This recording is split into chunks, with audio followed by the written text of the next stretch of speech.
You and I.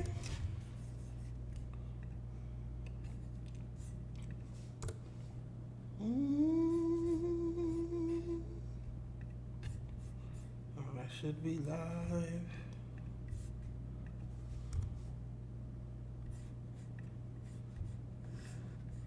There we go. There we go. Test, test, test, test, test, test, test, test, test, test, test, test.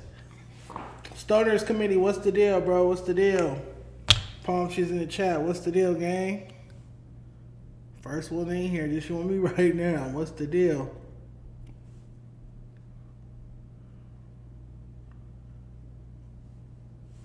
I need to mop in here. This floor looks dark. I see the dirt on the floor. I have not mopped since last year, to be honest. Since the Christmas party. What's the deal? 7, what's the deal? Beautiful palm trees in the chat. How's everybody doing? What's the deal? What's going on, man? What it do? What's going on? Oh, man. About to have a dope stream with you guys. I need to get a haircut, line my mustache up, but about to have a dope stream with you guys for a couple hours. Hop on here. I know I was supposed to do a Friday night stream with the homegirls, but the homegirls have something going on right now. Like I said, one of my homegirls lost her granny, and they having like candlelight visuals and stuff like that. So, yeah. Shout out to the homegirls though.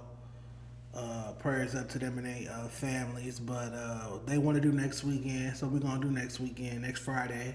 So I'm like, let me pull up today. We're gonna do I think I'm gonna call this like Saturday school. Remember, like if you got in trouble or you had like a bunch of tardies or something on Saturday, you used to have to pull up to Saturday school to clear it, so that you could like have senior activities or whatever. I remember at Eagle High, that's what we had to do, especially senior year. You couldn't go to prom, you couldn't go to grad night, you couldn't go to any of those things if you had if you owed detentions or you had a bunch of tardies, bunch of unexcused absences. You used to have to pull up to Saturday school and sit there from like 8 to like 12 or 8 to 1.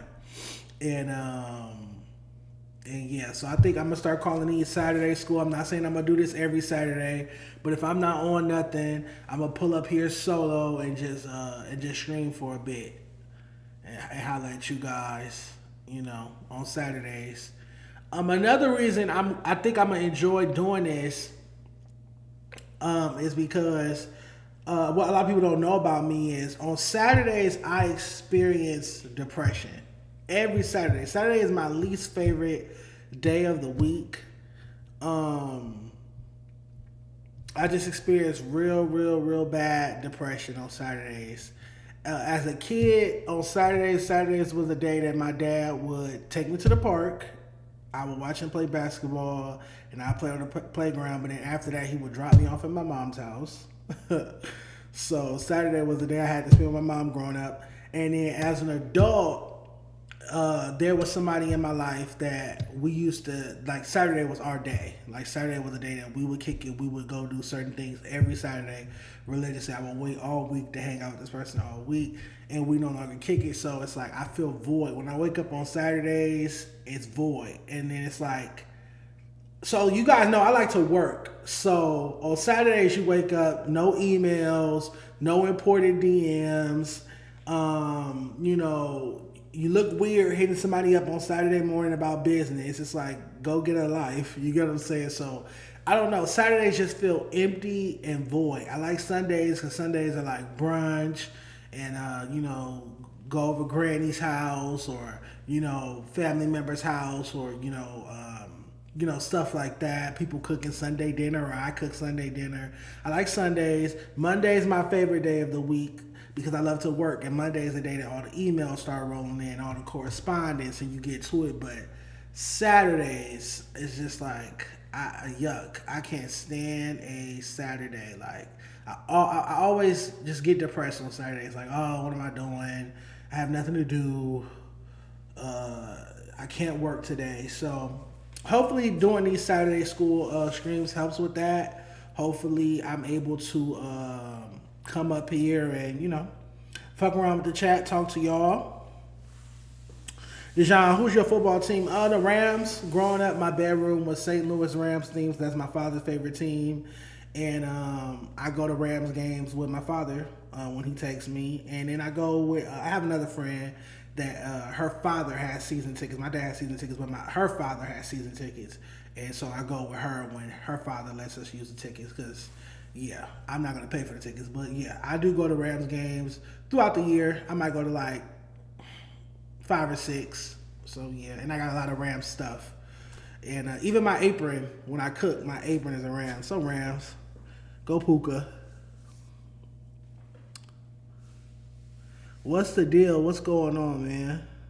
Saturday is for sure a chill day, but still need something going on. Yeah, I'm just I'm a busybody. Like, I like to work. I love to be doing something. I like to keep my mind on stuff. I really don't like to sit and be idle. Like, I hate when I wake up and I don't have nothing to do that day. Like, I'm going to feel sad. I'm going to feel away. I need a task. I need something like, I have to do this today. I have to do that. I have to do this photo shoot. I have to do this interview. I have to do this stream. I have to do this podcast. I have to type this out. I have to type that out. I need to, I like to work. Dejon, did you cry today? No, I'm not really a crier like that. Every now and then, every blue moon, I cry. Yeah, tomorrow I'm gonna have fried catfish with shrimp and grits for brunch, God willing. I can never give up. Shout out to you. One, I don't like catfish because it's like the pig of the sea. It's like eating pork. It's damn near a crustacean. And then shrimp, I'm allergic to that. But the grits sound good. The grits do sound good. I don't mind as the devil's playground. That's true. All right, we got some real dope topics. Please don't call me a butterball. We got some real dope topics though. Shout out to everybody in the chat. Palm cheese in the chat if you're watching. Like I said, we're gonna be doing this stream as often as I can. Welcome to Saturday School. I want to start with 7 says today is a do me day. My hair, nails, exercise, clean up, wash clothes, computer work, and clean up after my dogs. I hear that. That's a to-do list. But all right, I want to start with a revelation, something that I've been feeling very personal. I'm going to try to be very personal with y'all on these Saturday streams. My revelation is I'm bored in this content space without certain rivals. I'm very bored in this content space. It's starting to feel like a job without certain rivals. Meaning, I'm starting to, I'm not going to say I regret, but I low-key do regret running Stet and Scottie off of YouTube. You feel me? It's like they don't drop content no more. So it's like, it's kind of like, I'm the Joker or I'm the Penguin and Batman is gone. Like Batman is dead or Batman is just MIA. It's like I'm just running around Gotham doing whatever the fuck I want and there's no adversary there. You get me? Like, you guys obviously saw I was calling out T-Rell and Smack Fade and going at them. They turned it down. They don't want to do the back and forth anymore or fight.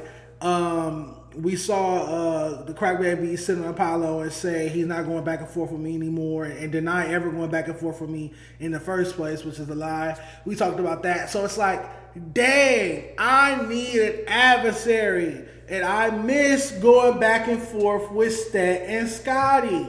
Why did I have to run them off of YouTube? Because if you go to their channels, which we're about to pull up, which I'm about to pull up, if you go to their channels, they haven't went live in months, like 4 or 5 months. I'm about to pull it up, matter of fact. Hold on.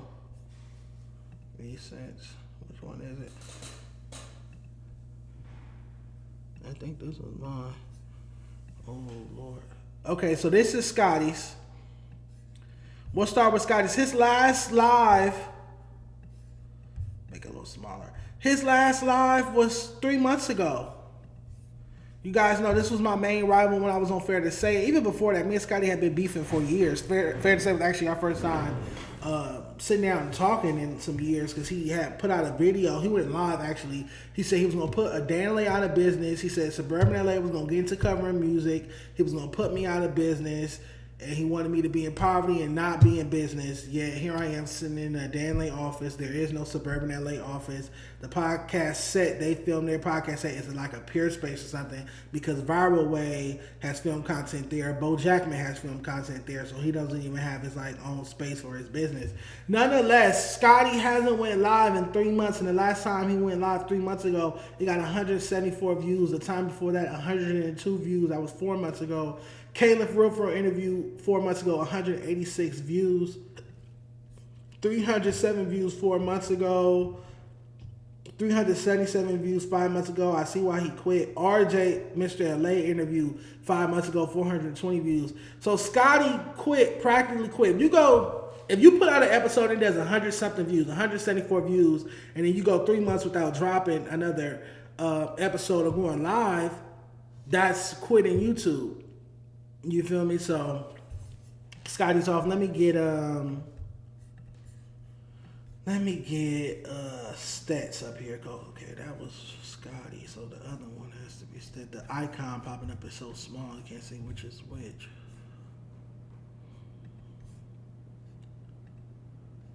Here we go.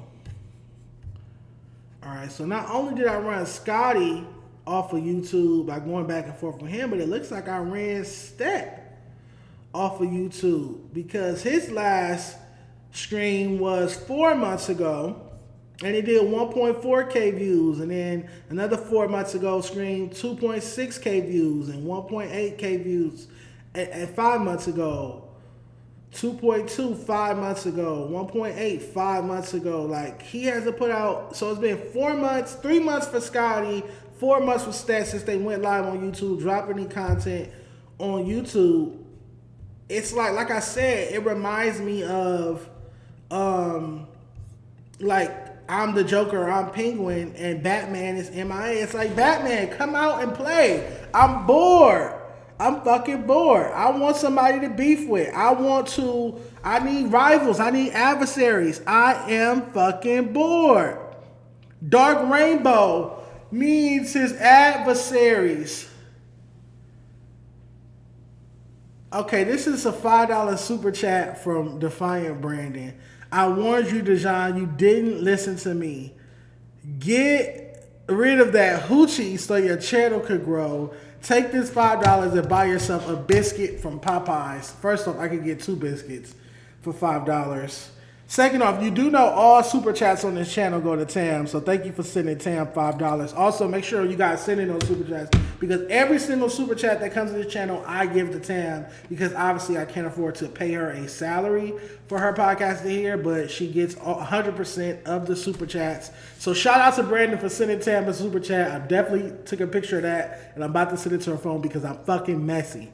Tam is not a hoochie, and I like podding with Tam. I feel like the last pod episode, not these live streams we've been doing, because I fired the videographers. The last episode I did with Tam on the couch did 10,000 views. That's the same, exact same amount my episode with Brandon did. My first episode with Brandon and the former co-host did 10,000 views. I sat down with Tam, Almighty, and Taya Third. For Christmas, it did 10,000 views. So technically, there hasn't been a difference in viewership with Tam and the former co-host. It's pretty much been the same. My last episode with the former co-host did 5,000 views. One of my first episodes with just me and Tam, no guests, did 5,000 views. So, Brandon, I think your disdain for Tam is showing. Your disdain for Tam. I definitely think it's showing, but again, I'm sure she'll appreciate the $5. Back to what I was saying. Where am I at?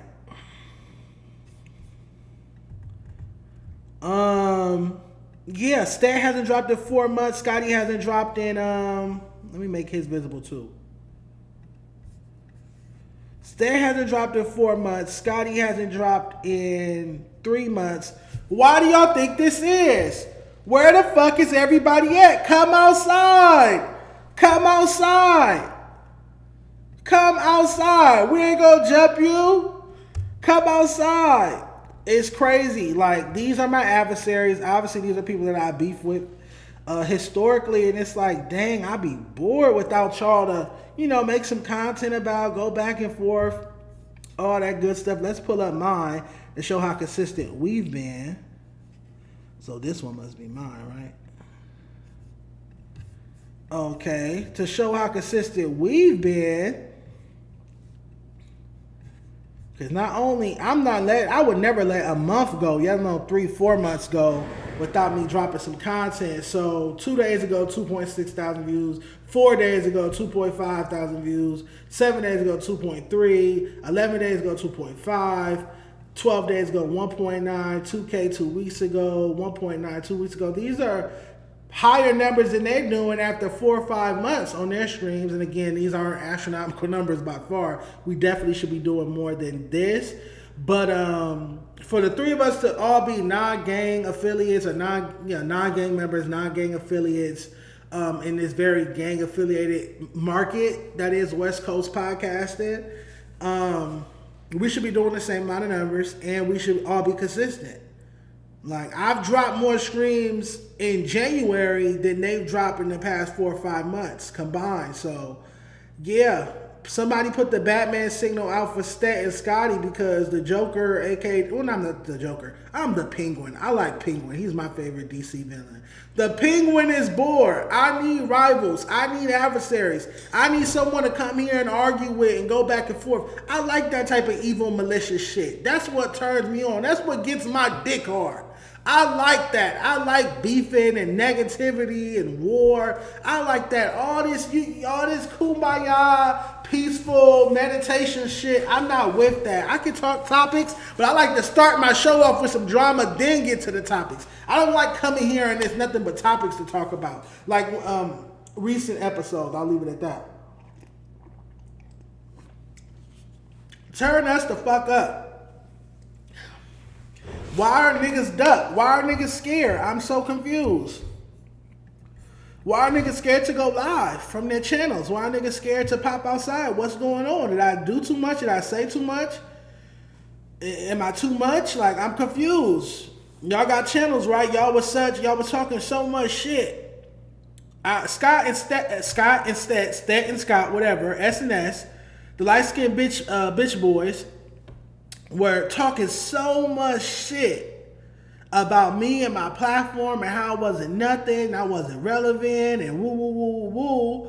Then I turned around and did that complex list, and I turned around and got this office, and people got quiet. Niggas muted up. Did y'all notice that? Did y'all notice that once I did the complex best 50 LA rappers list and got this office all within the same month or two, niggas muted up. We didn't hear from Stet no more regarding me. We didn't hear from Scottie no more regarding me. I think that's weird. Is it because Complex didn't reach out to y'all? Complex didn't reach out to Stet to do a best Rockford, Illinois rappers list? Or best Young Money Dick Rider affiliates list, him and Lil Twist? Or Scottie claims to be from LA. I know he's from the IE, but he claims to be from LA. Why didn't Complex reach out to him to do the list? Why wasn't he a part of the list? The best LA rappers of all time list. Why didn't reach out to Scottie? Because he doesn't know a thing about hip hop. But nonetheless, once I did the Complex best 50 LA rappers list and got my own office, the Dan Lane office, I never heard another peep, another word from Scottie and Stet when I was still filming on a media spill spot and before the complex list every day. Oh, your platform ain't shit. You go live and nobody's there. You don't have no viewership. Nobody cares about you. Woo, woo, woo, woo. I lasted. I went the distance. Now we got 6, 7, 8 months later. Y'all ain't dropped content in 4 or 5 months, and I'm dropping 3, 4 times a week out my office. What's going on? Where is Stet and Scottie? Y'all was popping all that shit. Lastly, I did catch the episode where I fired my cousin and my friend Corey. Shout out to Corey. I spoke with him yesterday, I think. And whatever he's going through, shout out to Corey. Praise to Corey. When I fired them, remember he did a reaction video. And he had said that I don't have a magazine. And I thought that was crazy because, one, he designed the cover of my 2024 freshman cover. This is my 2025 freshman cover. He said, I don't have a magazine. It's made up. It's just digital. And so I wanted to make sure I show you guys. Here we go. I should have cropped it a little better. Is that not a Day and Late magazine with Westside Boogie on the cover and the Hip Hop Till Infinity Museum? Nipsey's Grammy and his safe is also located here, along with a lot of other West Coast hip hop memorabilia and iconic items and artwork. These are all the hip hop magazines that have had West Coast artists on there: Fader, Double XL, The Source, a few Double XL issues, different magazine covers, and mine's the only modern one. All these other ones are from 10 plus years ago. And here's mine, Day and Late magazine with Westside Boogie. This is in a hip hop museum, 6400 West Sunset Boulevard, over there by the Roscoe's and the Denny's and the Hollywood Palladium. There's a hip hop museum. You guys can go check it out. It's called Hip Hop Till Infinity. It's where I got that coloring book that I be drawing on the rappers. That's where I got it from. And they have my magazine, a Dan Lane magazine, on their West Coast magazine wall. So, Stet, how do I not have a hip hop magazine yet? My hip hop magazine is featured in a museum. When are they gonna put one of your rugs in a museum? I'm confused. So you gotta know what you're talking about before you speak on people. I mean, you can say what you want on the internet, but I can obviously prove you wrong. But yeah, you guys, in conclusion, you guys tell Scott and Stet and Scott, I said, come outside. Come outside. We're not going to jump you. We just want to spar. I just want to spar. I need adversaries. That's what keeps my blood flowing. That's what gets my dick hard. I like adversaries. I like to beef with people. I like negativity. I like war. That's what I like. That's what I'm on. That's what I'm on right now.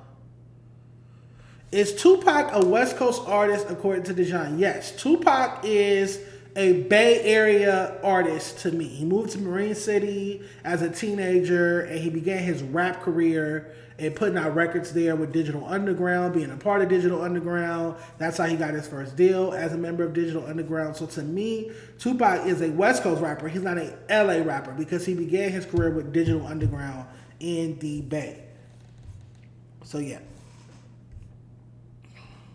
You didn't like the beef with Adam? No, Adam and I beefed for well over a year. What are you talking about? I did a whole freestyle talking shit about Adam when I was on Fair to Say. I exposed Brick Baby and Flakko told me to sue him. I exposed all of my text messages with Adam. I had DW Flame come on my Rap Report Card podcast and we talk shit about Adam. What are you talking about? Just because... to me, the main reason I don't like go super hard pause at Adam like I used to anymore is because one, we spoke on the fucking phone twice and squashed it on camera. You guys ignored that. But Adam and I have had 2 phone calls in 2025 on the phone live on No Jumper. 2, I don't want to put Tam in an uncomfortable position. So I'm considerate of my co-host. I know she works for Adam. I don't want to be sitting up here talking major shit about Adam and then she got to go turn around and sit in his face and it's awkward for her. So out of respect for my co-host and where she works, I take it a little easy on Adam. And I'm willing to move past certain issues with Adam. But to say that Adam and I haven't had beef and didn't take it to hell and say crazy things about one another and diss one another and I expose him for lying about certain things, that's not true. We got another super chat. Exposing F-Boys, $5. Rockstar 2800 looking very wild. Heard he been off that powder heavy. Send some support. His channel is barely going right now. He should ditch Clubhouse. Never been into Rockstar's content. I think we did a Clubhouse one time. That's what me and Wack had that conversation where I feel like I owe Wack an apology for what was said during that conversation. But other than that, I don't keep up with Rockstar's content. Only thing I know about Rockstar is that he got turned away at Marathon Burger and they made him cross the street. I don't keep up with Rockstar at all. If you patch it up with Adam, you can patch it up with Keem, Scottie, and Stet. I can patch it up with whoever is willing to patch it up. So again, Adam called my phone twice last year and we discussed. I didn't reach out to Adam. Adam called my phone and said some favorable things to me on those phone calls and after the phone calls. So that's why. If Keem was to apologize for all the gay jokes and take accountability, our issue would be squashed. Scott and I really don't have a real issue. He quit Fair to Say, and he said he quit Fair to Say because DJ Head told him not to work with me. To me, that's not even something to apologize for. That's just your decision. Stand on it. So there's not really an issue between Scott and I. I just like going back and forth with him. I actually saw Scott at the LA Function event where YG performed, the one where Rich Trapper had to hurry up and run up out of there because Chef Boy walked in with his crew and there was a whole bunch of bloods. Nonetheless, I saw Scottie there that day and he blew a kiss at me. So he was like, nah. And then Stet and I issue, if Stet, it sounds like I'm being a dead horse. If Stet just said like, oh yeah, I did cry, like I got emotional, I cried over the chair, problem solved. Because Stet and I was cool. I used to take up for Stet. Me and Stet was like this. I got Stet a birthday gift on his birthday. Stet denied and called me a liar when I said that he cried. But Illa and Six also said that he cried. He didn't call them liars. They also confirmed on camera that he cried. And it's no problem. And they said it first. Six said that Stet cried on his own stream. Illa said that Stet cried at the Friendsgiving stream at FMW. Then I went on Ace Boys and said Stet cried. He took issue when I said it, but when they said it, he didn't have anything to say. So once Stet admits that he cried, I feel like our issue would be over. Because what else do we have to beef about? I don't owe him money. I didn't fuck his bitch. He ain't fuck my nigga. What do I have problem with any of these people for? Do I owe you money? No. Did I fuck your nigga, your bitch? No. So, can you do a marathon burger review? I would love to do that. Get at WAP 100. No, I told y'all. I owe WAC 100 an apology. Wack told me 3 years ago, maybe 2 years ago, Wack told me to stop putting Kendrick, Tyler, Doja Cat, all these major mainstream established artists, YG, like Wise, RJ. He would say things to me like that, and I would argue him down. But no, he was right. I need to focus on the up and coming new LA rappers. So if anything, I owe Wack an apology for that, not for anything else that was said.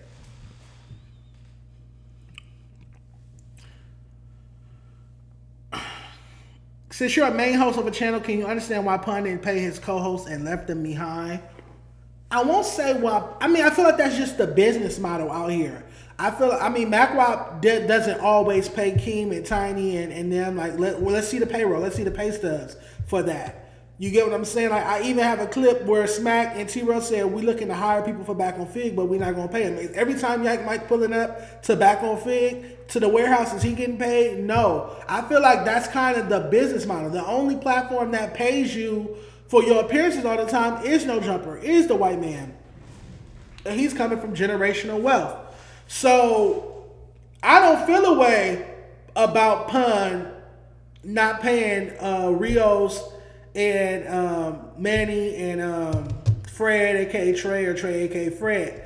I don't feel a way about that because one, that's his business, that has nothing to do with me, and two, that's the business model. I didn't get paid to be on Fair to Say. I used to pull up to Fair to Say 3 times a week, over 2 hours away, for free, because I wanted to be on camera. I wanted the exposure.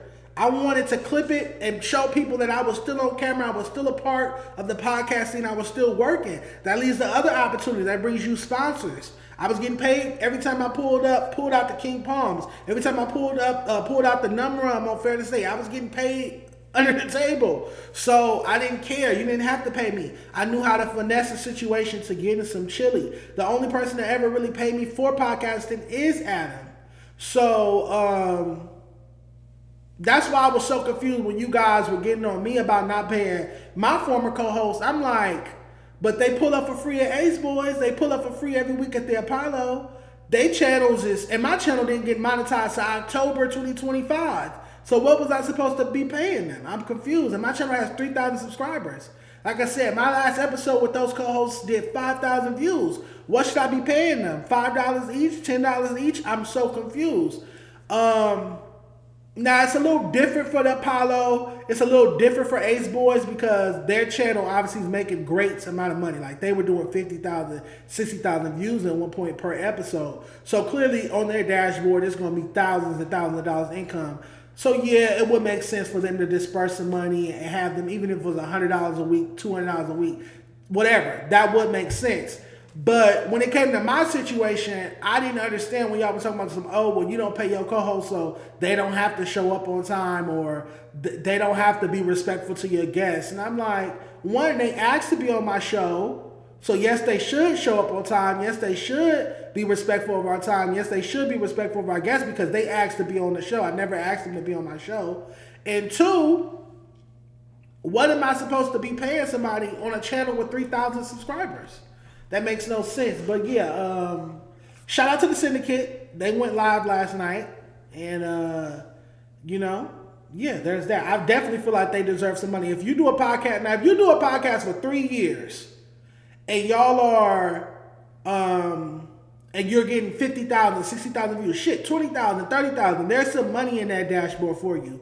But if you're on a channel like mine that only has 3,000 subscribers and peaks at 10,000, I don't think you should really be expecting money just yet.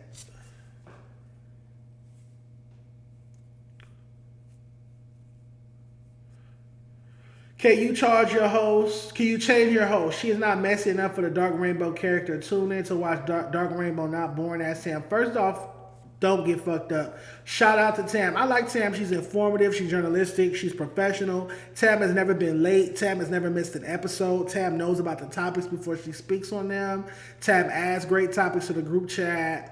I just love working with Tam. And if you don't like me and Tam stand-up, you can tune in for Saturday school streams. It'll just be me. Or you can check me out on Monday with Bo Jackman. It's not like I'm with Tam every time I'm live. Wednesday nights I'm with Tam. If you don't like me and Tam together, you just like me, watch me on Saturday, watch me on Friday, watch me on Monday. There is no Netflix deal. Y'all done your Netflix deals are through iHeart, and I believe FMW's with Power 106 Media Co. So that will be a conflict of interest. Let's be honest, Dejon, Tam exaggerates with her K-pop giggles and laughs. I like it. It's dramatic. I like it. Some flair. Stet needs to come back to streaming, bro, when Super goes. Yeah, I ran Stet and Scottie off of YouTube. I had to, y'all. I had to, but I regret it now because now on board there's nobody to argue with. There's really nobody to argue with. All right, let's get to our next topic because we got some dope topics. Queen of Compton versus Lush. Oh, my God. So, for those of you who may not know, Queen of Compton is a female rapper. She goes by Mrs. Black Diamond or something like that. Palm trees in the chat if you guys can hear me. And if we're not lagging or anything like that, palm trees in the chat. I guess Lush agreed that she could, pull up to, what's it called? No Jumper and do a freestyle of sorts. Not that anybody would have cared about that, but, Lush said yes. And when she arrived, Lush wasn't there. She was turned away at the door. I saw them talk about that on the Thursday show.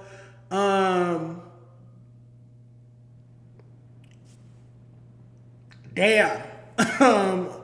My point on it was, yes, in my opinion, and this is just from a fan perspective, a viewer perspective, Lush should have checked in with Josh or Adam or somebody above him, not just one of the videographers. He should have checked with management to see if that was okay beforehand. We do remember when Travis Ford pulled up to No Jumper with a cake and Taco Lady and a whole bunch of people and it got turned away. We remember that whole thing last year. So nonetheless, Lush definitely made a mishap, but he admitted to that.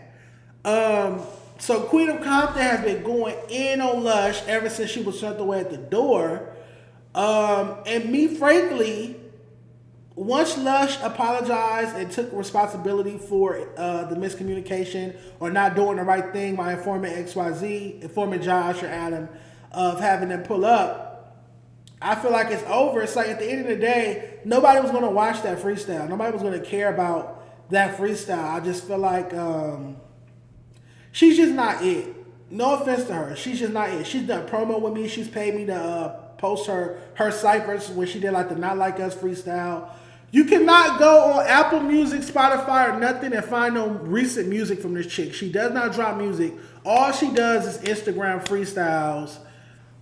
She's mad at me because, if you guys remember, she did a cypher a few months ago with Lily Baby, Ash Bash from Watts, not from Inglewood, Queen Eye, and a girl named Bonnie. They did this female freestyle over the Red Bull Cypher beat with from YG, Mozzie, and J-Rock. And I reposted it free of charge just to support the ladies. And then Tam and I sat here and graded it. Matter of fact, I'm finna pull it up. When we posted the grade, she went crazy. Because she got like a D+. She went crazy in my comments, called me biased, said I was colorist. I gave the light-skinned girls a better grade than her. All kind of bullshit. So I really don't give a fuck about no Queen of Compton. I don't think people would have enjoyed watching her freestyle. That's not the type of energy or type of artist, caliber of artist that No Jumper needs to be affiliated or associated with. I think that's kind of the problem. That's why people from different regions look at No Jumper like, oh, y'all doing too much of this local shit because y'all letting the whack rappers come up there and rap and get interviews. It's supposed to be, y'all supposed to be fighting the dope people. So let's go ahead and check it out. Hold on. So shout out to Lush. It wasn't meant to happen. I don't think it would have been a good thing if she came up there and did the cypher. Hold on. I got I'm gonna show you what she's mad about. She like went on a rant because I wasn't feeling her verse in this cypher.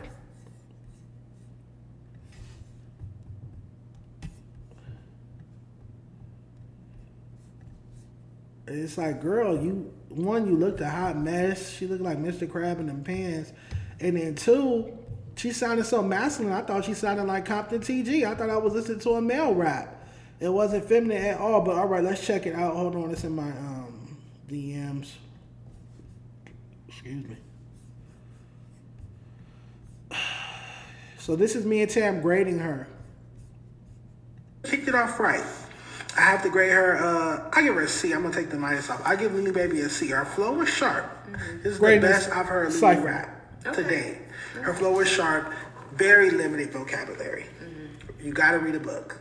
You have to read more. Reading is going to expand your vocabulary, expand your lexicon, introduce new words, and I graded the whole cycle, so bear with me. Shakespearean. I'm looking for, you feel me, just more descriptive, more. So that's why I was saying her first 3 bars, like that's memorable, the things that she was saying. But then after that, it kind We're of. talking about Lily Baby right here. Absolutely, and I took a point off, or dropped a grade for the do it up repetition. I don't like when rappers repeat bars unless it's just phenomenally executed, and you did not execute that well. I hate when do it up because you couldn't come up with something else. By the Don, her flow was sharp as well, even sharper than Lily Baby's. Yep. She just needed more of a wow factor. The only bar punchline that stood out to me was when she talked about her gun. Was New Edition. Cool it now. Yeah. New Edition, Cool It Now bar. That was cool, but she just needed more sauce, more pizzazz, more steam, and more standout punchline. So I'll give her the C minus. And I'll get real technical. Queen Gay, I feel like had the best. That's this one with the green skirt. Voice out of all of them. Okay, yeah, most listenable. Yes, most contemporary, like a happy medium. Mm-hmm. Not too rough, not too hard. A very happy medium. Her Fifi bar off the gate was dope. Mm-hmm. I feel like she had the most prompt best verse. I got her at a B minus. Okay. She'll be my second. Okay, cool. Ash Bash. The bigger one Raw projects. That's what I wrote down. She just got a project flow. You can tell it's straight up the projects. It's raw. It's hood. It's gutter. It is what it is. She got at the other Ash Bash, who's her longtime rival, when she said something, turn your TV off, because Ash Bash dropped a TV off freestyle when she was dissing Lily Baby. So I like that she referenced that there. That's hood jargon and clever enough for me. Definitely clever enough for me. I'm gonna give that an Ash Bash. I'm gonna give that a B+. And then Queen of Compton. Queen of Compton. I want to start with the positive. She had the best vocabulary. Yes. Out of everybody. Gave her a compliment. She had the worst flow and delivery to me. She keep it real. sounded like Compton TG to me. Okay. Way too rough. Way too brute.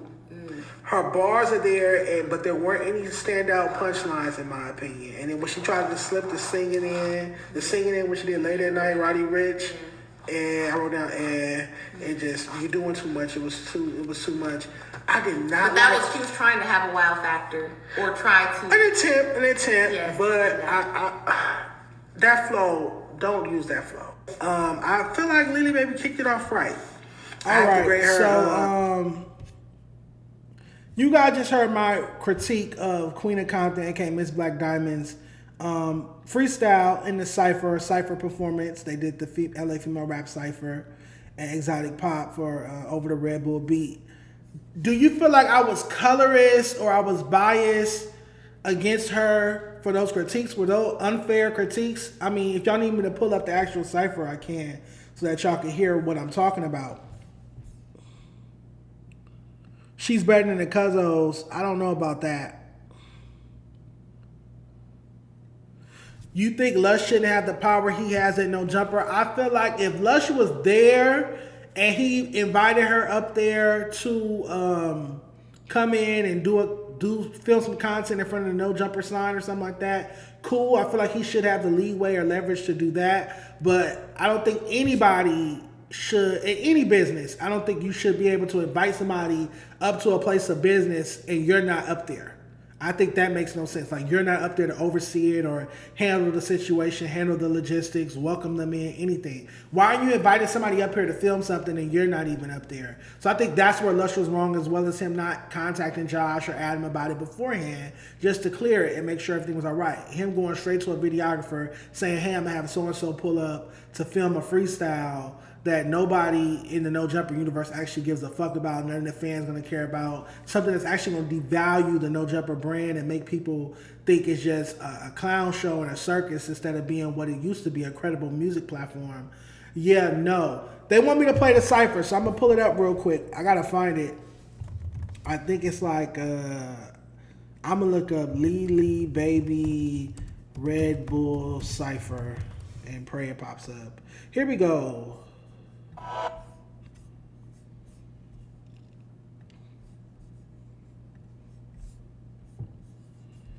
5.7K views 1 month ago. Good for them.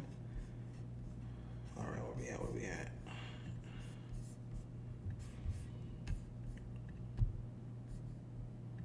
All right, bear with me, y'all. I'm gonna open up another browser. Lily Baby.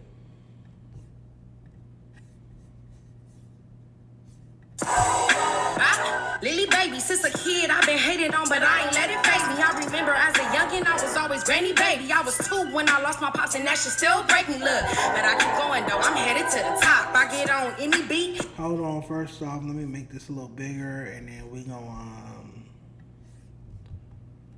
hold on. We just gonna react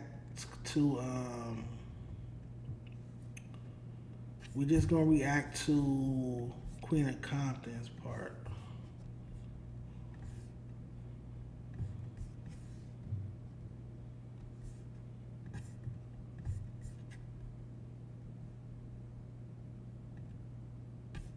But I'm not the type to kiss and tell.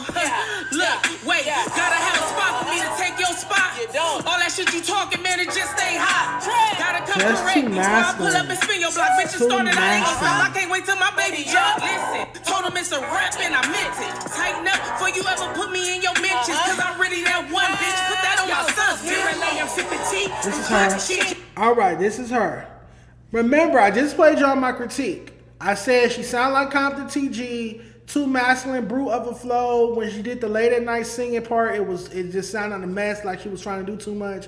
I'm gonna let y'all hear it and let y'all grade it and hear what y'all got to say about it. But that was my critique, and I feel like my critique was not offensive. My critique was professional. My critique was honest. I don't feel like I was trying to insult her. I just feel like I was saying how I feel. But here y'all go. I'm gonna let y'all hear her.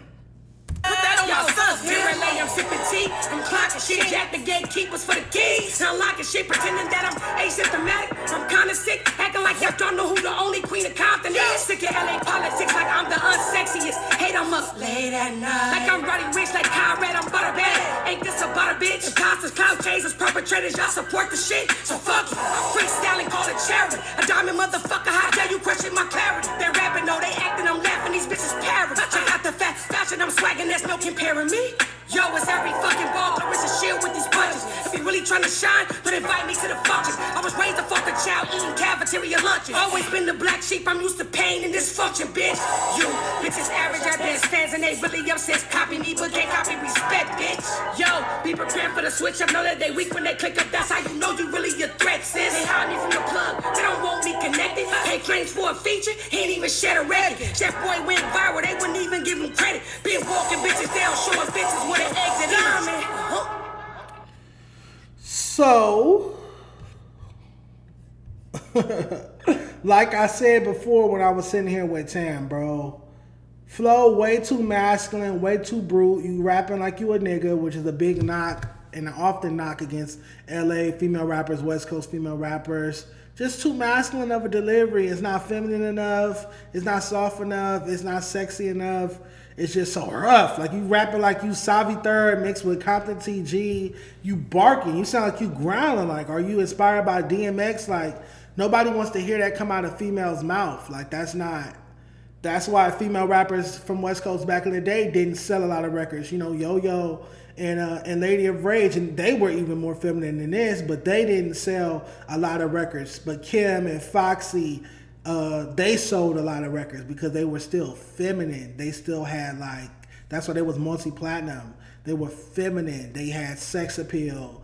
Their voices, they could rough, they can hang with the niggas, they could rap with the niggas, but they don't sound like a nigga. And I feel like she just sounds like a nigga. What's y'all take on? And again, I don't feel like anything I'm saying is disrespectful or warrant.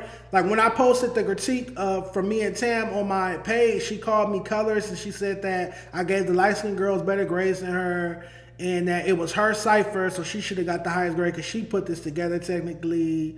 And I was just hating on her and I was biased. She kept using that word, I'm biased against her. I'm biased against her. So, yeah, what's y'all take? She's mediocre at best. She kind of sound like Scar-Lord. That's an F grade. Double D's and up cipher. All right. I'm not dating no girl who say on a dead homies.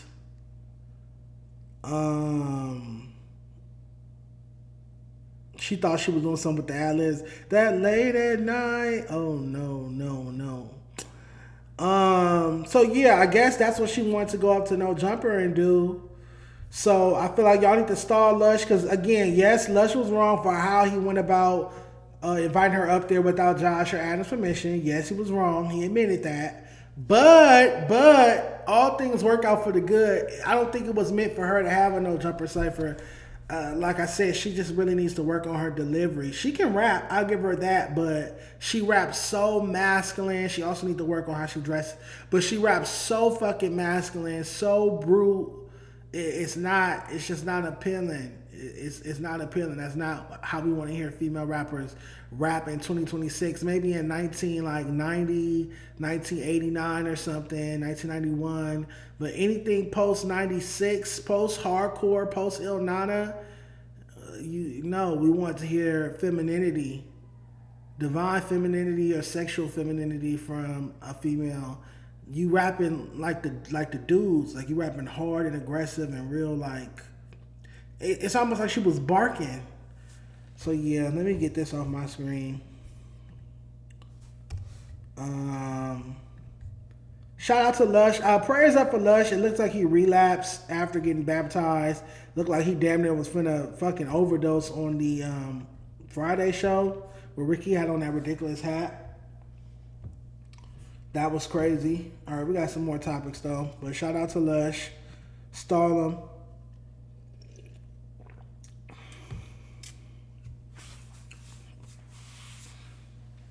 because of her raspy voice, she probably needs to be calmer on the mic to fit her style more. Yeah, like I've been saying, she just needs to work on her delivery. She's not all the way bad. I didn't give her an F. I gave her a D+. She was mad because I gave her a D+. Like, I'm like, girl, you have a lot of work to do. But all right, you know how these LA female rappers are. They aren't open to criticism even more than the male. Shout out to Cuzzos though. They are open to my criticism. They hit me up behind the scenes for my take on certain things, and I definitely support them. So shout out to the to Cuzzos. That's who I would love to see go up to No Jumper and do a cipher. And yeah, like I said, prayers up to Lush. I need to pull up Munchie B talking about Flakko being a culture vulture. Morals over money.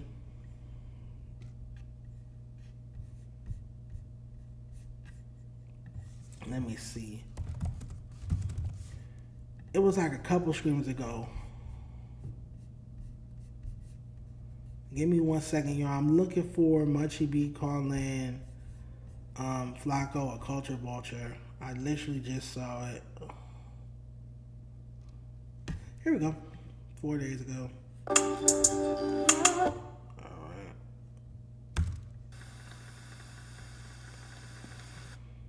Back.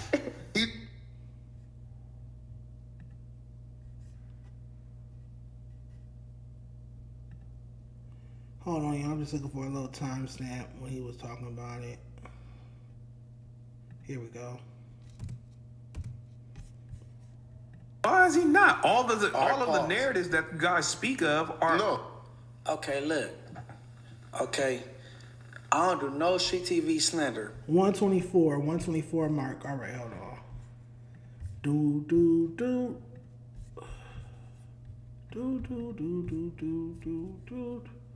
Browser. 124 was the time mark, y'all.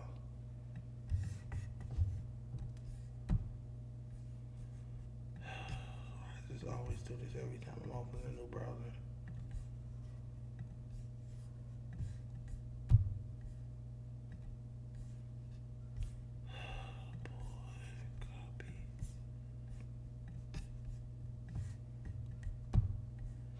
Paste.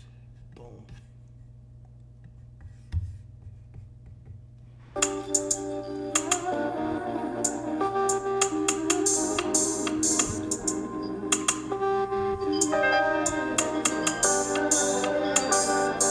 What's the intro? Why so? I might buy the bitch Prada and she learn how to follow Lil' Mama. I just really need to. And Is that Munchie? You know, damn. 124, productions. right? Bro, like all Alright, the people pause. who have contributed to All right, I don't know who D1. Real quick, this is Munchie B reacting to the ignorant things that Flakko said on Back on Fig recently. Munchie B is finally calling Flakko out to be a culture vulture, something I've been calling Flakko for a very long time. Let's check it out. One is, I know what Flakko is, I know what Ack is. None of them is of the culture. They're not qualified to speak on anything. All right, let's go. towards like marking out the culture of gay banging. When you say marked out, like how are you marking out gang culture just by your words? You're just speaking. So it's not like you're gonna see these people in person, because if you did, it would be different for you. No, when I say mark out, I'm talking about now. T-Rell, good point. Now, if Flakko's in front of any of these people, he's not gonna talk like that, guaranteed. He avoid these people. He avoid these people. I know, cause I work in No Jumper. So if anybody talk ill about, he gonna make sure he's not in the building at the same time, for sure.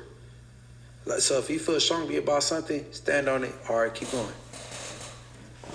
Again, y'all probably the last one till I recognize this. But if you go to other cities right now and you talk about like gang culture in this city, like bro, like they look at these niggas as retards. Like even like they laugh at like a who is out here like really like banging, you feel me? And crip this and blood this and blood this. Like look at them niggas like retards. So I'm saying, and we're responsible for making it look crazy.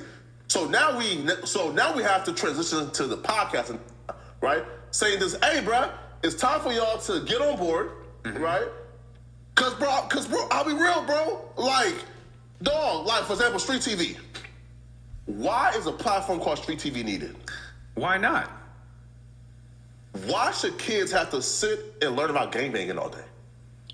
Why should kids, right, have to sit and watch something where they're glorifying gangbanging?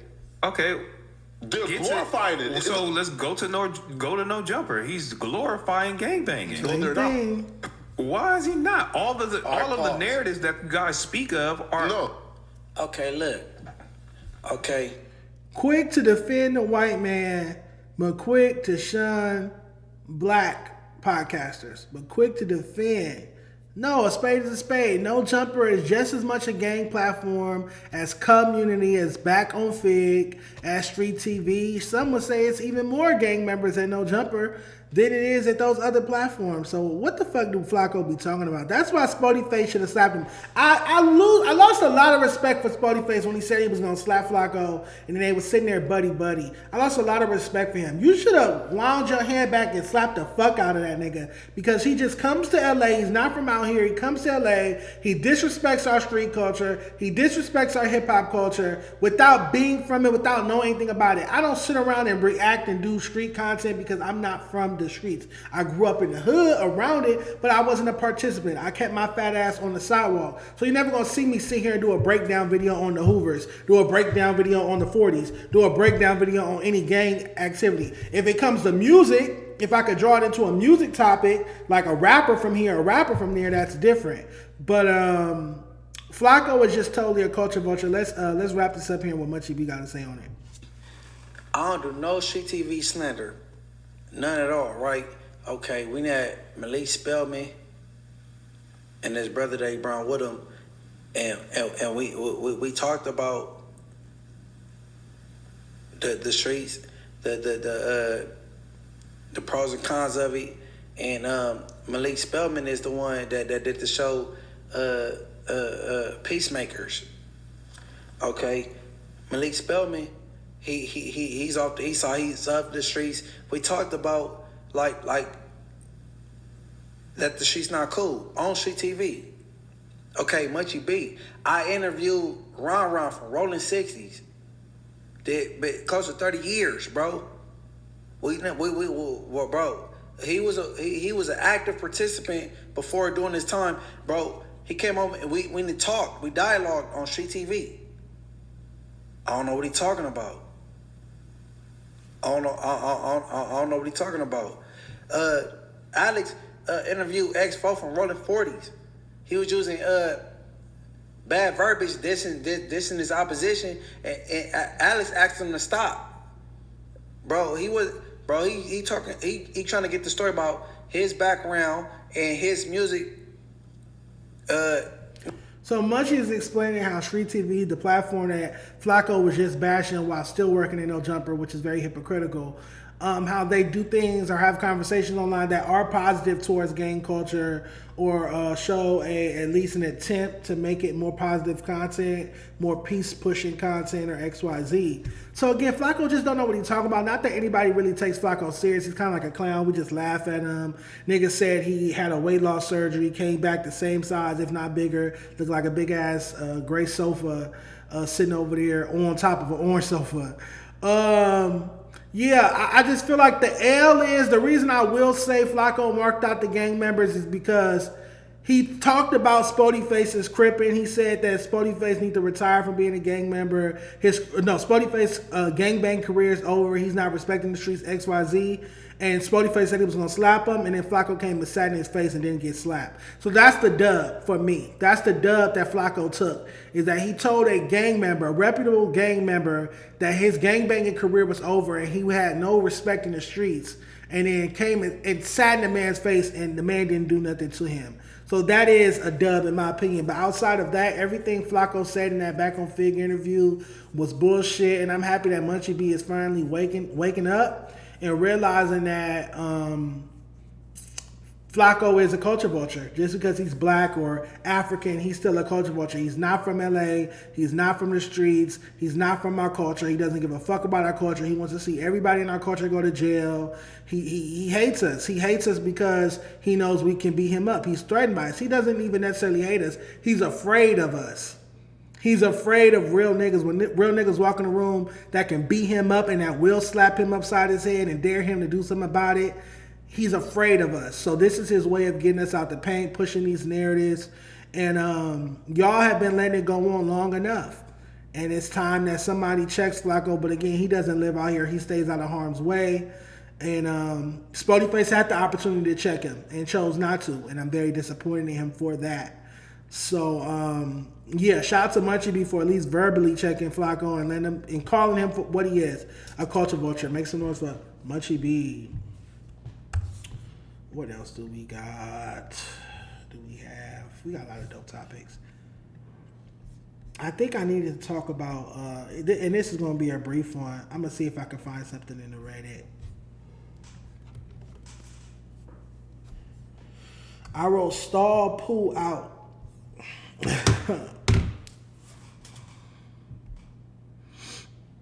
He likes to cosplay as a black American too, but slander us in the same breath. I agree. Lush and Dejon genuinely love and respect the LA hip hop culture. Let's be real. Flakko and Adam are milking it for the last bit of fun while driving into the ground. It's a dirty dub. I agree. All right, so this is real brief. I don't have nothing to pull up. Shout out to Pooh. I wanted to shout Pooh out. He's getting a lot of flack this week for his performance on the Wednesday news show with Ricky, Ehefe, and Munchie B. I guess people are saying that he was telling Ricky to back down or bow down to Wack and not go back and forth with Wack. Whereas we want to see Ricky go back and forth with Wack, and we're actually proud. This is actually the first piece of content from Ricky that I'm enjoying. Normally, I don't like his music takes. He makes some of the worst music takes I've ever heard in No Jumper history. But I do like to see him have some balls, paws, and a backbone and stand up to Wack 100. That's the way to go. I like that. And so Pooh was kind of saying things that some people looked at as turned down. And so I saw a lot of in the Reddit. I saw a lot of different comments. People saying like, oh, Pooh sucks, Pooh's weak, blah, blah, blah, blah, blah, blah. I fuck with Pooh. I've had Pooh on the stream here. He pulled up to our Christmas stream. He's dope. He's fun. He's well-spoken. I like him as a podcaster. I think, and this is just advice I could give as someone that used to work at No Jumper. No Jumper's fan base is looking for crash outs. If it's not crash out or crash out adjacent, they're going to look at it as weakness and they're going to call you out for it. So because Pooh wasn't encouraging Ricky to stand up for himself and say fuck Wack and go at Wack, because he had an alternative like, oh bro, don't even get engaged at that, keep doing your thing. And I understand that. That's boring. As a crash out myself, that is a very boring disposition, very boring perspective. It's boring. But I'm not going to write that off as Pooh's bad for the show or Pooh is weak, Pooh is XYZ. I'm not going to say that. I'm going to just say the advice he was giving Ricky, the advice he was giving Ricky wasn't the advice I would give. I would give Ricky crash out advice because I'm a crash out myself. Pooh isn't a crash out. And I think a lot of times at No Jumper, if you aren't a crash out, they're going to try to convert you into a crash out like they're doing with Ricky, or you're going to get hated on. So the only advice I could give to Pooh is, stay your ground and find a way. Find what you're comfortable crashing out about and crash out about it. Like, for example, when I was at No Jumper, I wasn't going to crash out about no street shit because I wasn't a street nigga. But I would still find ways to argue with Almighty Suspect. I would still find ways to go back and forth with different guests. I would still find ways to go back and forth with T-Rell and AD and them when I was working at No Jumper. There has to be a crash out element if you want to gain favor working at that platform. And so I'll leave it at that. Shout out to Pooh. That's the homie. He a cool dude, but you got to find something. And a great example of that was when he went back and forth with Ehefe. That argument, that is crash out energy. If it was over a more serious topic, I think that, or something more pertinent to Pooh, because it was a serious topic, but Pooh really didn't have nothing to do with the topic that we're talking about. the whole Jalise issue. Like Pooh doesn't really play a role in that. But I definitely feel like Pooh's gonna have a crash out moment. Trust. Eventually, you can't work in no jumper for a certain amount of time and not crash out on somebody. Look at Ricky. We never thought we'd see Ricky turning up on somebody, but now he's turning up on wax, swimming with the sharks. I want a shirt. Ricky made me a fan. I was not a fan of Ricky until he did, till he started beefing with Wack. I will admit, Wack trying to bully, cause yeah, he's standing up for himself. You went toe to toe with Lush, content gold. That is true. Make sure y'all hit that like button, man. Sub up if you're not subbed up. Send them super chats. Anybody who sent the super chat, including Brandon and old boy who sent the super chat, I will be posting that on my Instagram story. Make sure you hit that like button. Next up, Smack said he would smash Young M.A. Give me, oh shit, excuse me. Give me a second. I have to pull this up. Hold on.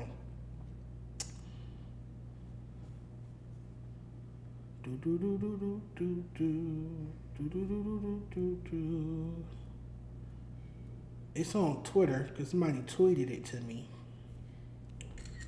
Here we go. Let me just send it over to myself. Hold on. I need to learn how to airdrop.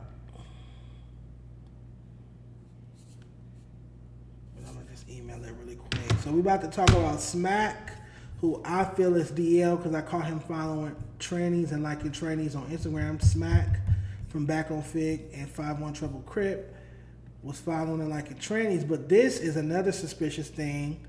So there's a guy named Snacks. He's one of our mods, actually. I recently modded him up. And he made a tweet. He added me in the tweet. Let's read it. Let's check it out. About Smack. So he said, Smack said he would hit Young M.A. Shaking my head. Dejon Paul might have been right. I definitely was right. Smack said he would hit Young M.A. I guess on an episode of Shame on You. I don't really watch that show anymore, but Snacks does. He watched Shame on You, and on Shame on You, Smack admitted that he's attracted to Young M.A. and he would hit Young M.A. I definitely think it's gay for a man to be attracted to a stud, especially a stud that's like sagging and dressing like a nigga and got, you know, like masculine, mostly masculine tendencies. Just a masculine lifestyle. To be attracted to her masculinity means you're gay. It's definitely a telltale sign of that. So I'm not surprised when I heard this news when Snacks tweeted me and added me in this. I'm like, yeah, I was right. Actually, let me read what I responded verbatim. I said, that nigga Smack was following transgenders and liking their pics on Instagram, but making gay jokes about me on a podcast. He'll download Party Crip. That's what I said, to be exact. But just moving the topic away from Smack, how do you guys feel about men, black men, or men in general that are attracted to studs?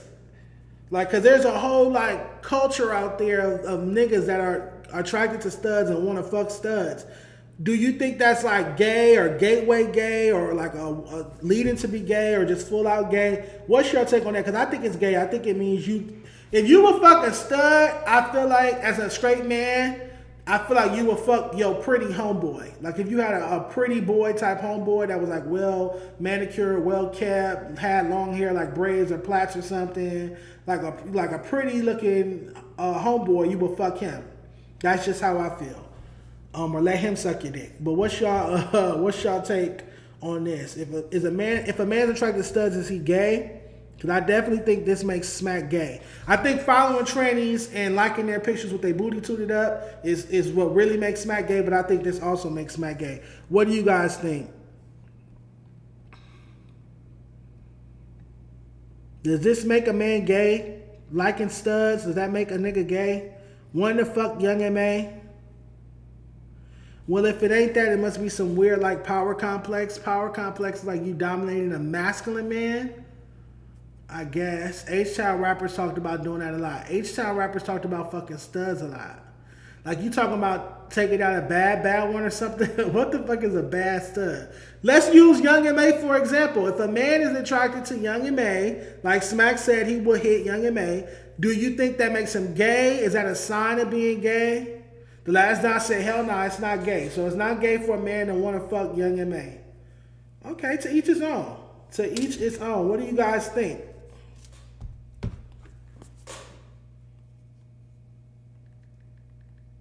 Let me know what you think. I'm about to pour some water. I'm thirsty. Hold on.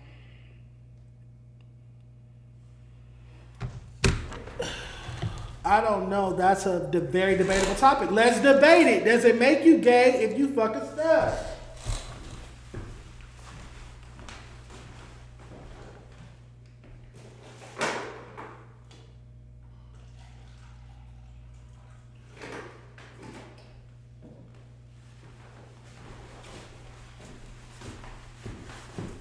Ugh.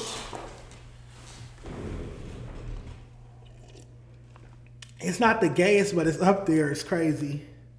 That's full-blown gay. I agree. But if it was a hetero woman just real masculine, we talking about studs, dressed like a man, act like a man. She fucks bitches with a strap on, like a real stud, a real dyke. Are they gay? What do you guys think? I think it does make you gay. I think Smack is a down low gay party crip, like I said. I think this is another sign of that. Since you guys love to ignore the fact that I call him following and liking trainees. Let's move on to the next topic. Next topic is Free X4, man. Free X4. I need to pull up Young and Hefe YouTube call with him. Shout out to X4. You guys know X4 was on my LA freshman cover some years ago. Him and I had good times. We had bad times. Sometimes it was beefing. Sometimes it was cool. I'm not going to play too much of it, but I am going to play a little snippet of his phone call with Young and Hefe.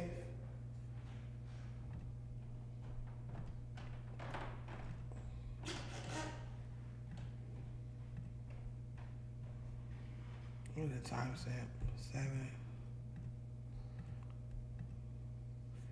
7-minute mark. Okay, hold on.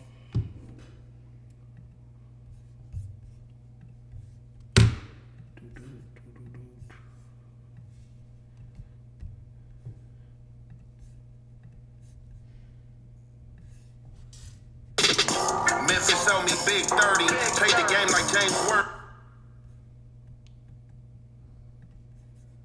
You had wanted to tap in, you know, I had covered some little shit, you feel me? A while back somebody had gave me your little info and was like, hey, you might want to cover this. Like, man, you know, the boy hanging with his people and you know shit might not be right, so I had covered it or whatever, and I know that shit that probably came across your desk out of this media space being shit like that. So, you know, I don't know if you had you know, probably want to further, you know, elaborate on it or, you know, what you could speak on, you know, without, you know, putting the nigga, you know what I'm saying, in a, you know, fucked up situation or anything.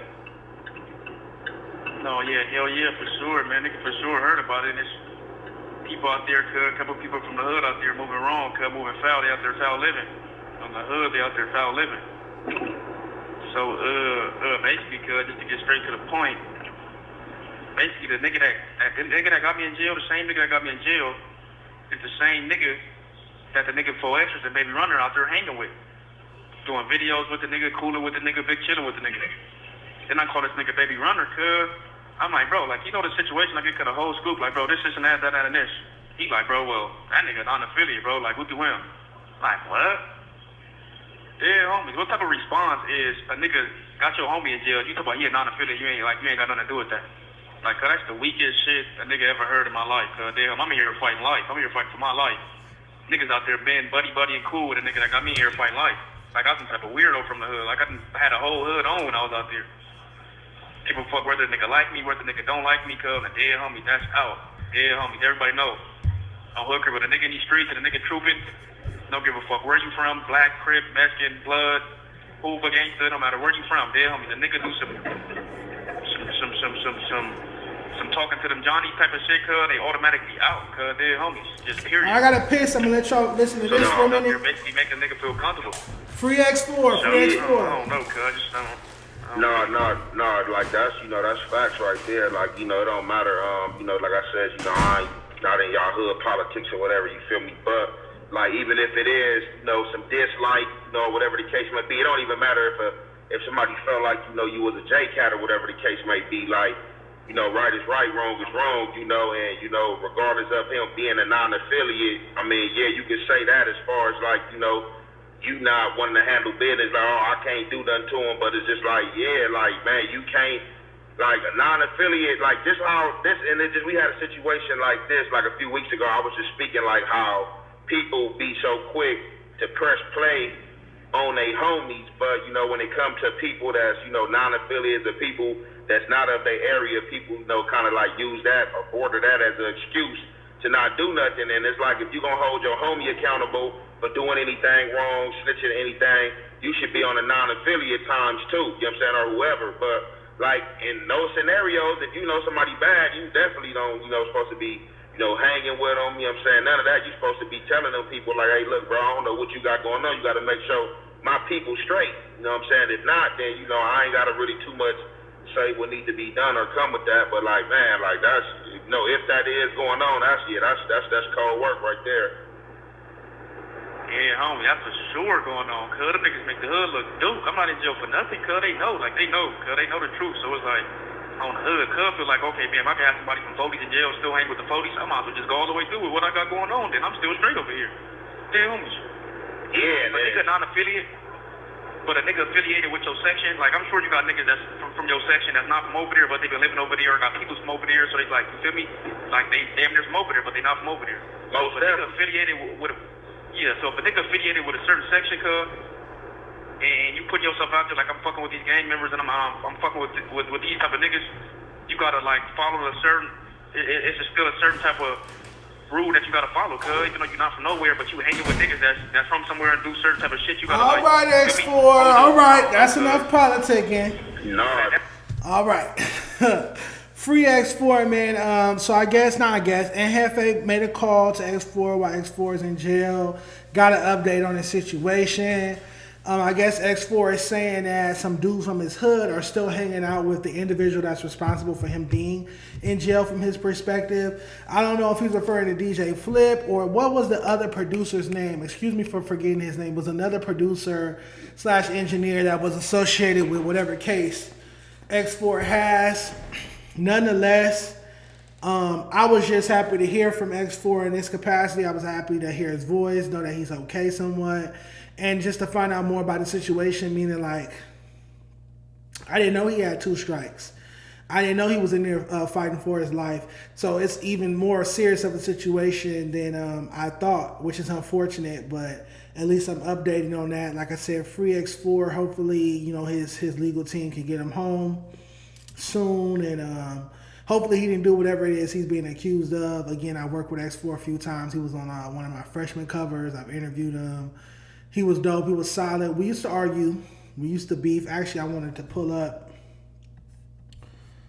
I can actually get this off the screen now. I want to pull up, and it's crazy because X4 stay in jail. Like, I remember he did like a 4-year stand, and he did like a 2-year stand, and he was in for a couple months. He got out, he got popping, and he went back to jail. Then he got out, got popping again, went back to jail, got out, got now back in jail. Excuse me, damn. But this is like my favorite moment from X4.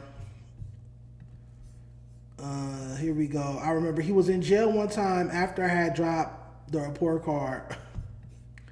And he said, this is from his Instagram page. It got deleted now, but this is his Instagram page. He said, Ed Dejon Paul now putting me on a rap 2024 report card is crazy.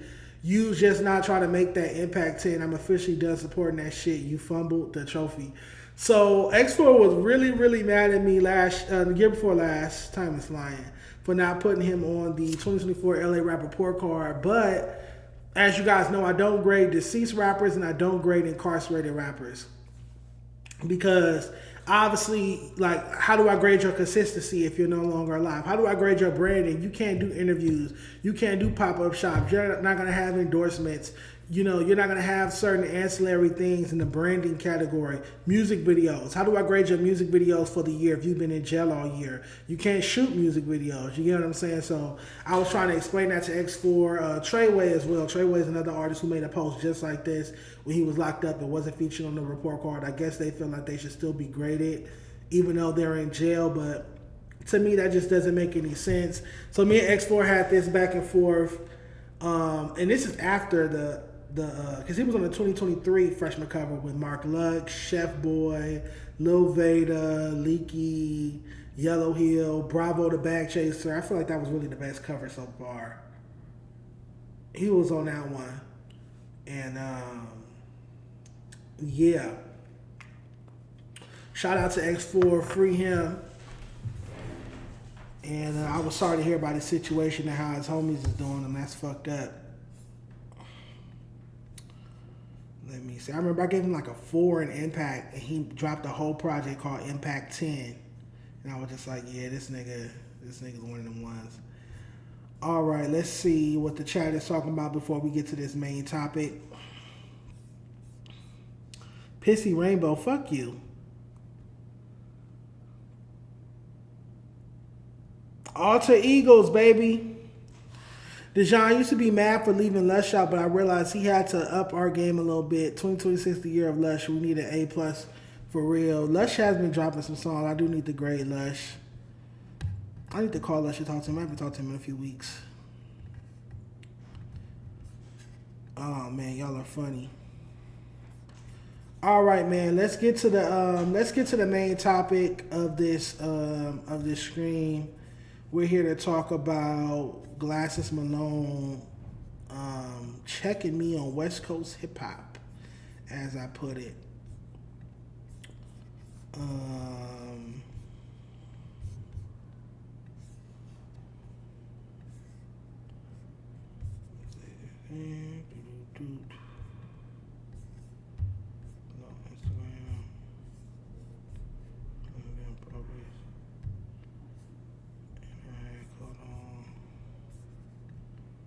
Hold on. Can't get interact open. Try it again.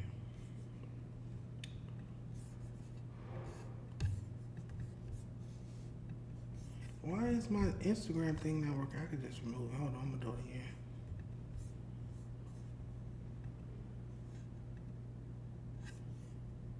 What the hell is this?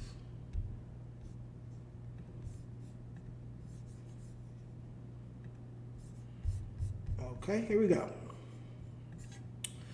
So, Glasses Malone commented under my post about Rolling Loud, not having LA rappers on the lineup. He said West Coast hip hop was here before Rolling Loud and will be here after Rolling Loud. There are a few people, not majority, but there are a few people who are responding to me calling out Rolling Loud for not having LA rappers on the lineup for Rolling Loud USA. There are a few people who feel like we don't need Rolling Loud, West Coast don't need Rolling Loud, LA rappers don't need Rolling Loud, we'll be fine without it. I disagree. I feel like we need every resource, every platform we can get. I don't think we need to turn down nothing but our collars at this point. So if you have this mega festival 3-day weekend that Youngboy, Don Toliver, and Playboy Cardi is headlining, we definitely could benefit from some West Coast rappers. Because if it was 5 to 10 LA rappers on there performing, we wouldn't be like, oh no, our rappers don't need to go to that. We would be happy that they're going to be there and that they're performing there. So it's like when we get ignored or excluded, why do we have this type of attitude like, oh, well, we don't need that? No way. Like, no, we do need that. And we definitely need to have a conversation about why there aren't any LA rappers on there. What are we doing? What areas are we lacking in as a community, as a music scene, where big brands and big platforms don't want to deal with us? But I understand Glasses Malone as an elder statesman, an OG on West Coast hip hop. He's saying we was here before Rolling Loud, we'll be here after Rolling Loud. That also is true. But I don't think that means that we shouldn't have conversations about what we can do to improve to make sure that next year there are some new LA artists that are on these type of festival lineups. What's y'all take on what Glasses Malone had to say?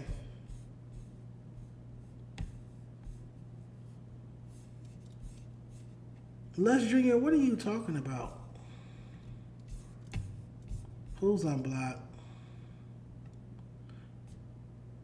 Why Glasses defending the West not popping?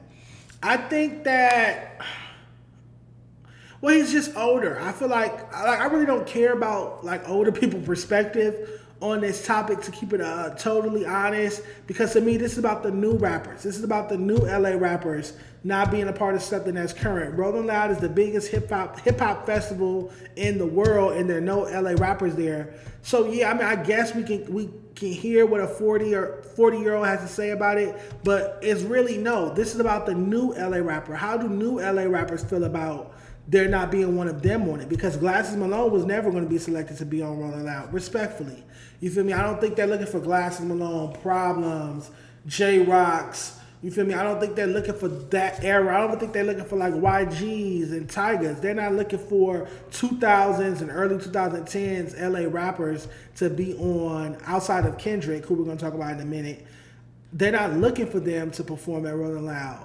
They're looking for young, new rappers on the underground wave, who's doing shows, who's moving around, who's selling merch. They're looking for that. And yeah, Glass is happy keeping it local. I definitely feel like a lot of our elder statesmen are happy and content, rather, with West Coast hip hop being a West Coast hip hop, a local thing. They like it local because they're the big fishes in a small pond, versus being small fishes in a big fishes in a big ocean. You get what I'm saying? So I take what Glasses said about this matter. It's true. West Coast hip hop will be here. It was here before Rolling Loud. Will be here after Rolling Loud. But will it be relevant? If we keep going the way we're going, is LA rap, is West Coast hip hop going to be relevant in a year or two, outside of Kendrick and Tyler the Creator? You get what I'm saying? And so I definitely, that's one way of looking at it. But again, this is coming from an artist that never in a million years would have been booked to do Rolling Loud. Like if Big Sad or AZ Chike commented this, I think it would be bigger news. It would be more of a headline, because they're artists that, or Kayla for real, those are artists that potentially should or could have been booked for Rolling Loud. Glass Malone was never going to be booked for Rolling Loud. So we really have to take what he has to say on this topic with a grain of salt. Let's check out what I said to begin with. Hold on. And I say all of that to say, Rolling Loud not putting any LA rappers on their lineup this year is, I feel like this is the final warning sign. Double XL did like 4 years with no LA rappers on their cover already. Now we got Rolling Loud, no LA rappers. I'm sure this is the final warning sign. It's flashing. The lights are on. Warning, warning, caution. Engine light is on. This motherfucker about to go out. This motherfucker is about to go out. This is the final warning to LA rappers. Rolling Loud not having any LA rappers on their lineup. This is the final warning. You guys, final warning. This is the industry letting you know, we will leave you in the past. We will act like you don't exist and leave you in the past if you don't get up to date. Please, please, please, LA rappers, stop making 90s G-Funk music. Stop making 2009 Jerkin and Ratchet YG, fake Joe Moses, fake Problem music. And let's get up to date. It's 2026. And I say all of that to say, all right, so that's the message I had to share on Instagram Live. I clipped it and posted it on Instagram and got a lot, like literally hundreds, like I think it's like 400 comments on that post. Including the Glasses Malone one we just read. Somebody in my chat just said something hilarious. They said Glasses just basically saying we comfortable making a living in Cali only, and I definitely feel like that is the attitude of a lot of different LA rappers. Zoe Sama made a post yesterday, and he's another one of those artists that is stuck in the past making G-Funk music. He made a post yesterday that said, where is it at? He said, my problem is I don't want to be the top rap artist. I just want the mailbox money. 1,000 true fans is enough to make that happen. Y'all can keep the circus race and stunts going. And I'm like, I get it. Because like if you got 1,000 fans and they spend $10 with you a month, you make it $10,000 a month. You can take care of your family, you take care of your household, drive nice cars, own a house, all of that good stuff. I understand that. But to me, if you don't care about being a top artist, if you don't want to be known as the best rapper or you know, you don't want to be known as the best lyricist, or I make the best this type of record, I make the best that type of record. If you don't want to be the best in some regard, that means you don't have competitive drive, you're not passionate about it, and that's not hip hop to me. Hip hop is about, even if you wasn't getting paid $1, you still wanted to do it. You still wanted to have the best bars on your block, in your borough, at your park, whatever, you know, in New York, in LA, in whatever part, you still want to be the best. And I feel like for Zoe Simon to just come out and say straight up, I'm not concerned with being a top artist, I just want the mailbox money, that speaks to the attitude of a lot of, one, just rappers in general in hip hop. A lot of people are getting to hip hop not because they want to be the best, not because they want to push the culture forward, not because they want to push the envelope, but because they just want the money. And then you have a lot of LA rappers who, as long as they getting their little Empire check or getting their Empire check and performing at the Observatory once or twice a year, they're good. They're not thinking about touring past Arizona. They're not thinking about winning awards. They're not thinking about going platinum and double platinum and triple platinum and diamond. They don't care about that. They're not thinking about putting on for the West Coast. They just want to get their check. So Bacon Easy, when you said glasses no, what would you say? You said, Glasses just basically saying we comfortable making a living in Cali only. I think Zoe Sama's another one of those. I think there's a few rappers, a lot of LA rappers, that are comfortable. As long as they can make some money, they're cool with their music being stuck right here. They don't want better for themselves. If I hear a G-Funk beat in 2026, I'm going to dive into the ocean. Don't listen to Zoe Sama music. Jay Worthy, G Perico. We got a few artists that make G-Funk music. Dejon means, well, yes, I do. All right, speaking of LA rap, before we get, I'm going to take a break from online. We're going to get right back to that while I'm on my Instagram. Did you guys see these tweets? I did a collab post. I've dug up these tweets about Draco.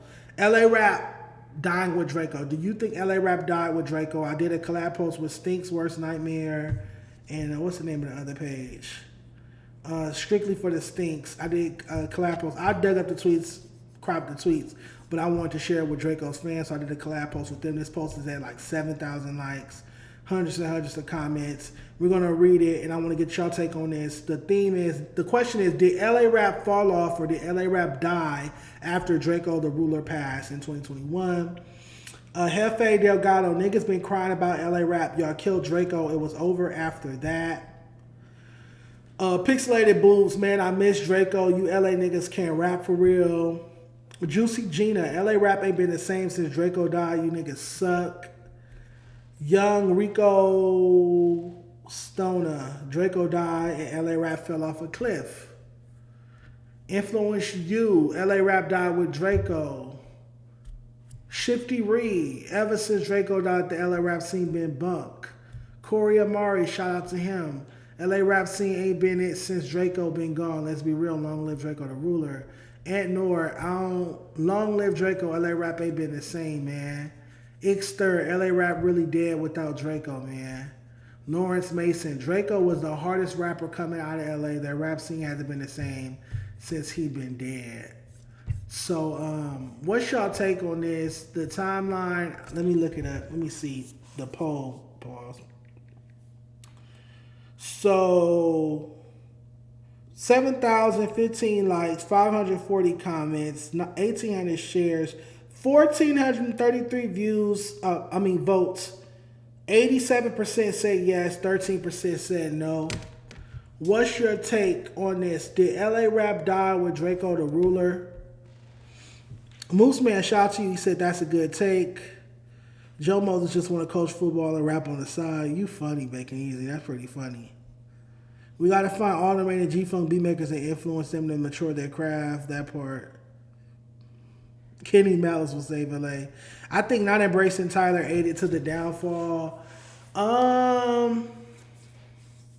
Tyler is a very, very eclectic taste. It's like, it's not music that people from South Central LA really want to get in their car and ride around to. It's definitely, you know, white people like Tyler's music. Tyler's main fan base is white people. Yeah, I like Chromacopia. I liked Hey Jane and Sticky, and I Thought I Was Dead, and songs like that. But yeah, I don't think Tyler is just LA's cup of tea, and we can't force people to like something that they don't like. Yeah, Tyler's from LA, but his music is just so avant-garde, so eclectic. Same with Doja Cat, where it's like you're never gonna get in somebody's car in South Central and hear Tyler the Creator.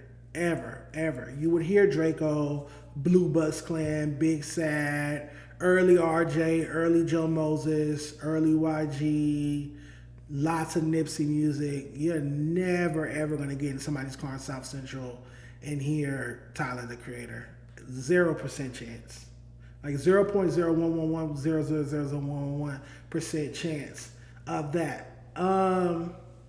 LA rap is good, y'all just don't know who to look for. Well, I do a freshman cover every year where I look for new artists to recommend to people, but I don't think that any of them have stepped up to be like known as the leaders of LA rap. Like meaning my freshman cover hasn't brought us the next Draco. You get what I'm saying? Or the next Kendrick. I think the closest thing to it would be Wiley the Sensei's been on my freshman cover. He's doing pretty well. Mark Lux has been on a freshman cover. Chef Boy out of Big Record Gang, he was on a freshman cover. But I don't think, even with my efforts, I don't think I've discovered the next Draco, the next Kendrick, the next YG, the next RJ, the next Nipsey. I don't think we've had that yet. Mooseman is saying, but it's more palatable to the U.S. masses than West Coast gang rap. Absolutely. But let's not act like Tyler the Creator is just a fan favorite amongst everybody. There's a peculiar white audience that super serves Tyler the Creator and vice versa. Like, if you go down south, they're not going to be like, oh, yeah, we ride around to Tyler the Creator. If you go to the East Coast, they're not going to be like, oh, yeah, we get in our car and ride around Tyler the Creator. If we go to Chicago or Detroit, they're not going to be like, oh, we get in our car and ride around to Tyler the Creator.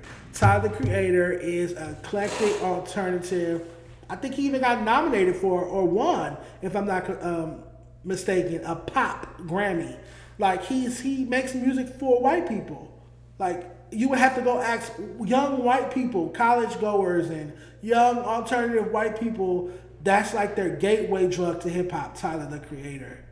You gotta say that's why he was just cussing out his white fans last year for not liking black soul music that he grew up on, and everybody was telling him, "Well, duh, nigga, all your fans is white." Like, what the when he wrote that letter about D'Angelo and his fans didn't know who D'Angelo was, and he had that whole rant on Twitter, everybody was like, bro, your fan base is majority white people. You did so many antics and marketing and promoting yourself to these white people, then you mad that they don't know who D'Angelo is? They doing Austin, Texas. I mean, obviously they have South by Southwest there. I'm from Texas, and we've been bumping Tyler since he came out. That's what's up. Tyler is rock star, not rapper. I don't know about that. Tyler, Earl Sweatshirt are by far the best West Coast rapper. Go back and listen to their Odd Future era. It's a match. I was there. I don't have to go back. I was there throughout the Odd Future era. I've literally seen. I met Tyler the Creator on Fairfax. I met Tyler the Creator at Dash Radio in Hollywood. But I've seen Tyler the Creator skateboarding up and down and ran into him on Fairfax because I used to work with a company called 12 Bar. 12 Bar had an office on top of the VUCA, however you say that store, and Flight Club. They had an office. There were these two British guys. They're from London. They had a denim company called 12 Bar, and I basically used to do product placement with LA rappers. I'm in high school, mind you. So I used to go up to their office after school, have rappers pull up, had them put on the clothes. They had a little backdrop in this tiny little office, shoot the catalog with the LA rappers. I would do like little written Q&A, so I really was a journalist then because I would like write the questions, have the rapper answer it, and post it on the 12 Bar denim Tumblr, a blog, but it was a Tumblr back then. So yeah, I used to be on Fairfax a lot and see Tyler the Creator, but I officially had my first conversation with Tyler the Creator at Dash Radio because Mike G from Our Future had a radio show at Dash Radio. And I was up there, I had a client, I forgot which client I was working with, and Tyler walked in the room and he just turned that room up. He just asked everybody a bunch of crazy questions, and he was annoying and a nuisance. And yeah, Tyler is crazy. That was one of the funniest days in my PR career. Tyler's art, that part. If it ain't ignorant, blacks don't like it. Keep it 100. You sound a little racist. Bro, bring back Tumblr. Man, Tumblr used to go up. Every rapper I used to work with or work for, I would make them a Tumblr and just post random photos and voice notes and videos and content for them because I feel like it was just a way to explore the inside of someone's mind. And I feel like Tumblr is definitely missing. It's more curated than Instagram even, in my opinion. Dejon, would you let Rot and a few people have an extension of your channel, a day and lay hosted by Rot and Gush? Who the fuck is Rot and Gush? And I wouldn't let them. I own the trademark to a day in LA. That's my trademark, so I definitely wouldn't let them have an extension, but they definitely could pull up and do content if they was dope, and we could come up with a spinoff, of course. My ex cheated on me through Tumblr. Please tell me more. I'm definitely interested in that. But back to the topic, man. Did LA Rap fall off? Did LA Rap die with Draco? Because that's what all these tweets are saying. And there's more. There's like 20 tweets I found about LA Rap dying with Draco. I even saw a tweet where Draco himself tweeted there should be a day dedicated for LA rappers to pay homage to him. And I'm going to screenshot that and post that on my Instagram later today when I'm done with this. Can I go through the comments? So, K-John said Nip. Like, when Nip died, that's when LA Rap died. We know the truth. Long live the ruler. Nikon Wayne said, honestly, yeah, but Chike got the city on his back right now, so don't count him out. I don't care if they beef. Good music is good music, period. I think once Chike's new album, I keep saying it, but once Chike's album finally drops, then we'll be able to say if he got LA on his back, but right now, it's still a void. I want Chike to come out with a hit record and a successful album and make this the AZ Chike era, just like it was the Draco era. Make this the AZ Chike era and be the king of LA rap and dominate. I feel like he has the skill set to do it, but does he have the records and the album to do it?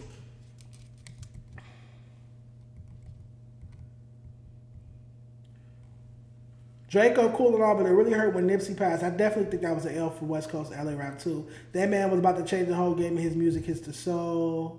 This was the dumbest comment. I saw so many people arguing. 20 replies. LOL, West Coast or just LA because Larry June is dope as fuck. So y'all just talking about Southern California because Northern Cali got heat. Putting Larry June in the same conversation as the Draco the Ruler is crazy. That was just an ignorant take. Sword Winner took the scoreboard with him. Yeah, he really did. And like I said, it's like hundreds and hundreds of comments. You can head over to my Instagram to check that out, man. Oh, man. Long live Draco. I definitely feel like LA Rap isn't the same. Is not the same without him whatsoever. I'm supposed to be looking at that Rolling Loud topic next. Okay, hold on. As much as I love Draco, I don't think his peaks were high enough to dictate if LA Rap dies or not with him. Are you saying like Draco didn't have like big hit records? Because he got classic projects. I Am Mr. Mosley and Cold Devil, So Cold I Do. I'm like, he got classic projects. Are you saying like Draco didn't have like those big singles, bona fide hit records to where you feel like he wasn't the crux of LA rap? Young Hefe had the same flow since his first joint. He deserved an F. That record with Tuski he dropped is hard. Numbers wise, Larry June does scream much more. Absolutely. I love Larry June. I think he replaced Dom as far as who I listen to the most. I listen to a lot. I listened to Larry June on my way up here. I was listening to A Little While, one of my favorite songs he dropped in the past year or so. And Stinson Beach, I played that record as well. Larry still to me isn't dominant. Like, I don't. Like, I feel like if Draco was alive, he would be like the king of West Coast hip hop.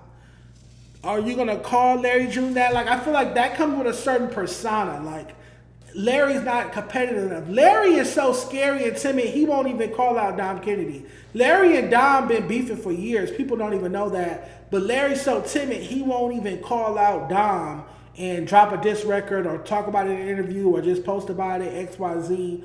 Larry has literally. I had a debate about Larry versus Dom on my podcast last year, and people were like leaving certain comments in my comment section in Larry's favor, shitting on Dom, and Larry was literally liking the comments, like from his account, liking the comments and stuff.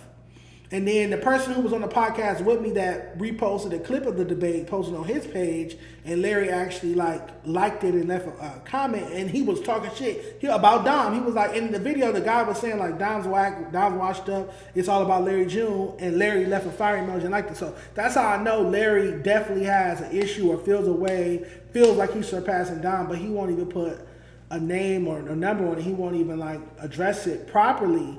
So I could never see Larry being the king of West Coast. He just don't have that king mentality. To me, to be the king of something, you got to be willing to defend the crown. You got to be willing to beef. You got to be willing to diss. You got to be willing to out-rap somebody. I don't feel like Larry, orange pineapple juice, that was many, many years ago. At the end of the day, Larry took Carlo Got Wings, who was Dom's main producer back in the day, and is having much more commercial success with it and is running laps around Dom. And I feel like Dom feels a way about that. Larry feels a way about Dom falling back from him. So it's definitely something there.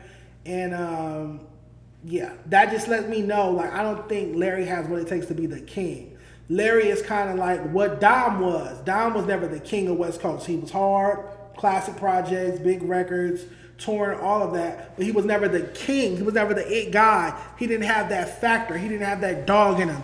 He wasn't winning like our king was Nipsey. Our king was Kendrick. Our king for a while was YG. I feel like, you know, Dom never had that dog in him the same way Larry never had that dog in him. They're just too laid back. So I would never put Larry in the ring for king of West Coast, king of California.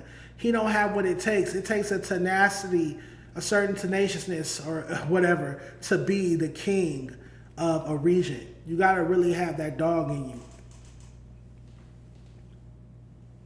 Larry Persona is the ultimate player. I think he lets the music speak for itself. And that type of lackadaisical spirit disposition is not normally found in kings. That's like somebody who moves out to the valley side, just lives in their nice house, away from the drama, drink their tea, drink their orange juice, drink their smoothie, ride their bike. That's not the king. The king is dominant, aggressive, territorial. Ain't no other kings in this rap thing. Niggas is siblings. You feel me? To me, that is what the king is. I would never nominate Larry to be the king. He's too lackadaisical, too laid back, not competitive enough.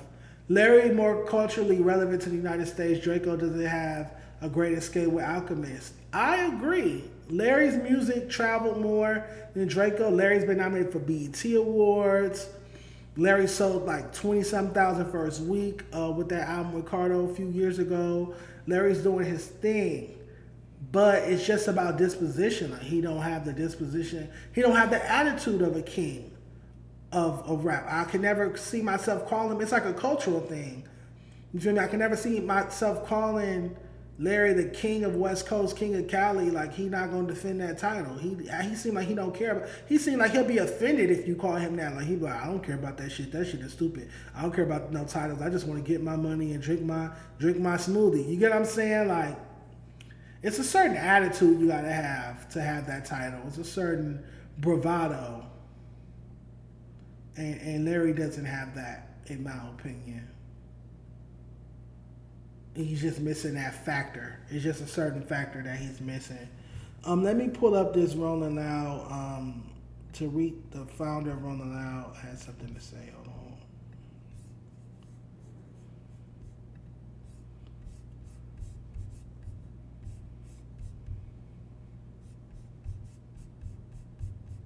I didn't send it. Okay, you know what? I can go to Bow Dice Network.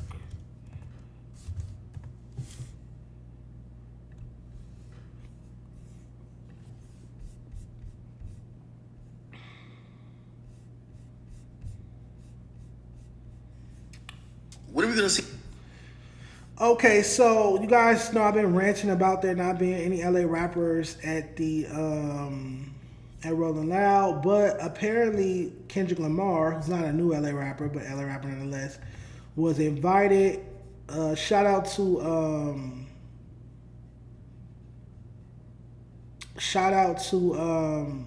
Bo Jackman's network, Dice Network, for covering this. The founder of Rolling Loud, co-founder, of Rolling Loud, Tariq Sharif, says Kendrick Lamar needed 20 M's to perform at Rolling Loud 2026. This is during an interview with Academics. Let's check it out. Kendrick at Roll Loud. We tried to book him. The agent was like, yo, I would need like 20 million.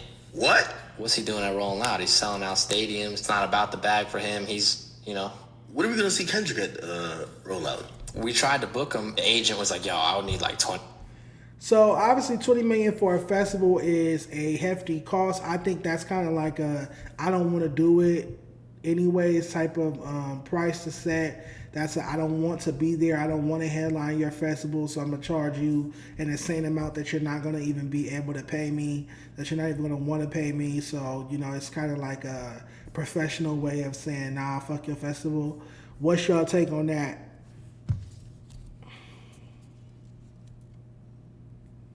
It's MLK Day on Monday. I'm pulling up defending the king when I pull up. Oh, man. I can't wait to have a debate. I got in so much trouble with my family for my take. My mother was so disappointed in me for my take on Martin Luther King, but it's like I'm really all Malcolm X and could care less what Martin Luther King has to say. But I guess I don't have to disrespect the deceased person because he is deceased. His family is probably grieving or mourning him, so I do need to be respectful. But I stand on how I feel. How I feel about Martin Luther King was that he wasn't Uncle Tom and a sellout, and I rock with Malcolm X. But I can't wait to have that debate with you, Moose Man. Moose Man will be here next week, right? You'll be here next week. You'll be here, Wednesday with me and Tam, or you coming Monday with me and Bo, or you coming Wednesday with me and Tam, or you could pull up Friday to be you and I. Just let me know. So Moose Man will be here next week. What was we talking about? Shit. Oh, Kendrick. $20 million. Nigga, who's performing? Chelsea Clinton? Like, I don't think Rolling Loud was going to pay him $20 million to do that at all. So, I don't even think, you think he's making $20 million a show, even on his tour, which does amazing, does hundreds of million dollars in income. I don't think he's making $20 million a show. So I definitely don't think he would get $20 million for a 30, 45-minute set at Rolling Loud. Again, that was like a go fuck yourself type of number. And I definitely don't think that Moose Man, I think you could pull up Wednesday with me and Tam. I think that'd be the best one. I don't think that Rolling Loud would have made their money back if they gave him $20 million because I feel like that audience wants to see Rolling Loud wants to see younger artists. They want to see younger artists. Sans G and X, I don't think Kendrick has the records that would turn up a Rolling Loud crowd too much. I feel like Rolling Loud would kind of like doze off a little bit if he wasn't performing Peekaboo, TV Off, Not Like Us, those more recent records. I think that that was a go fuck yourself number. I have another clip. Hold on. I have one more clip from that interview.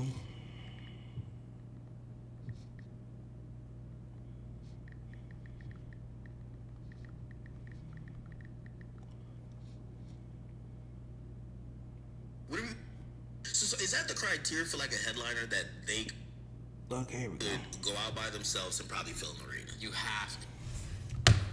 Where we at?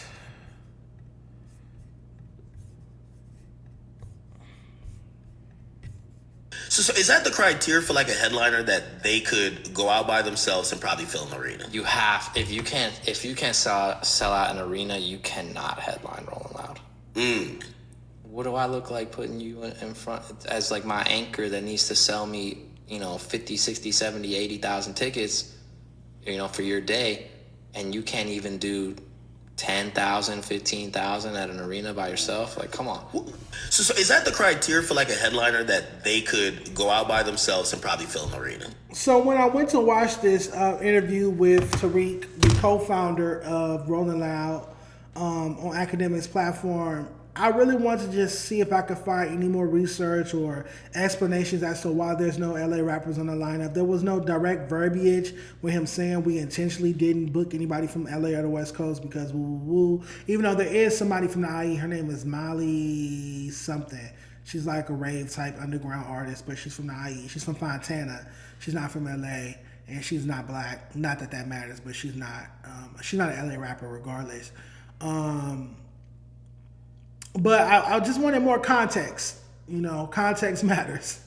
No pun intended. But it seems like the attitude was, are you doing shows? Are you already touring? Do you already have touring data? Can I look up how many tickets you sold? Things like that.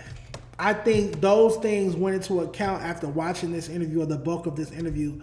I feel like those things went into account when Rolling Loud picked the artists that they picked for Rolling Loud USA. Given that this is going to be their only American festival and people will have to fly out to Orlando, Florida, regardless of what region you was from, to enjoy this hip-hop festival's lineup, I think it is important that the artists on the lineup be able to sell tickets. Nonetheless, I still stand by the idea that AZ Chike, Big Sad, Caleb For Real, those are 3 LA rappers I definitely feel like deserve to be on the lineup. Yeah. So I enjoyed watching this interview. I just wanted to get some context on the situation. Tariq personally invited me out to, I have the emails to prove it, personally invited me out to Rolling Loud last year. Don't have to talk about how that went, but I did personally get invited out by the co-founder of Rolling Loud in 2025 to come out and do my Rolling Loud report card and grade, Rolling Loud Cali report card. I was there to grade all the West Coast artists' performances.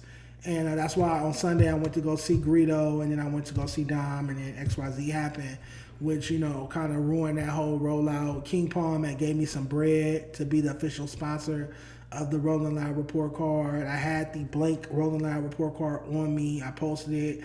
You see, Rolling Loud had me on the, that's why I was on the golf cart or whatever, because I was there on official Rolling Loud business. I literally got invited. I have the emails from Tariq and his team personally inviting me out to Rolling Loud, and it's unfortunate that, you know, what happened last year, and then this year there is no Rolling Loud Cali. Now it's all in Orlando, so that's crazy. Big Sad would turn Rolling Loud up. Yeah, imagine Midnight in Hawaii or Misunderstood or one of the 6 therapy songs or Big Trucks being performed at Rolling Loud. That'd go crazy. I could see that. I definitely could see that. What is Lush Jr.? Lush Jr. be ranting like the real Lush. Y'all talking about Mike Dean and Scott Storch and Rick Rubin. What are y'all talking about? White producers? So yeah, like I said, Moose Man will be here hopefully Wednesday, but he'll definitely be here next week. We got a lot to discuss. NorCal hip hop, Martin Luther King versus Malcolm X, a bunch of stuff. I'm sure he has to. He seems like an amazing debater. I can't wait. I'm sure Brandon will call in to that show as well. Do we got any more topics before I get out of here? We should have a couple more, and then I'll be done. Blueface and Stunner Girl. Yeah, that's how I know we winding down. Did I DM myself that?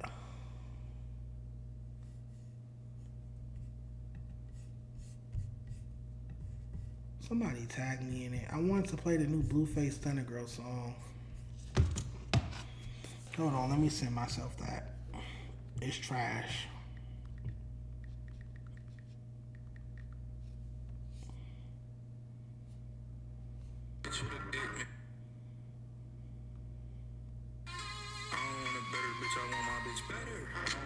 This shit's so trash.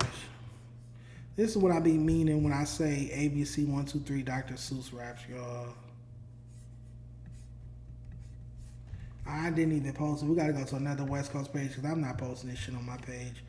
Bunch of trash emojis in the fucking comments if I did. Look. I don't want a better bitch, I want my bitch better. I don't want a wetter bitch, I want my bitch wetter. I don't want your bitch, baby boy, shit a dick. He's a bitch with a dick, man, these niggas transgender.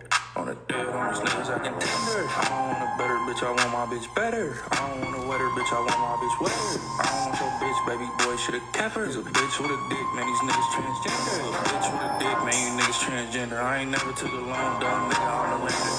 Beating up his wife and his fucking wife, bitch. I don't want a better. So, like I said, LA Rap fucking sucks. LA Rap died with Draco, man. I'm so tired of these type of songs. Blueface not the only one who do it. Lil Veda, Chef Boy. So many people drop songs like this. Like little Tinkerbell beats.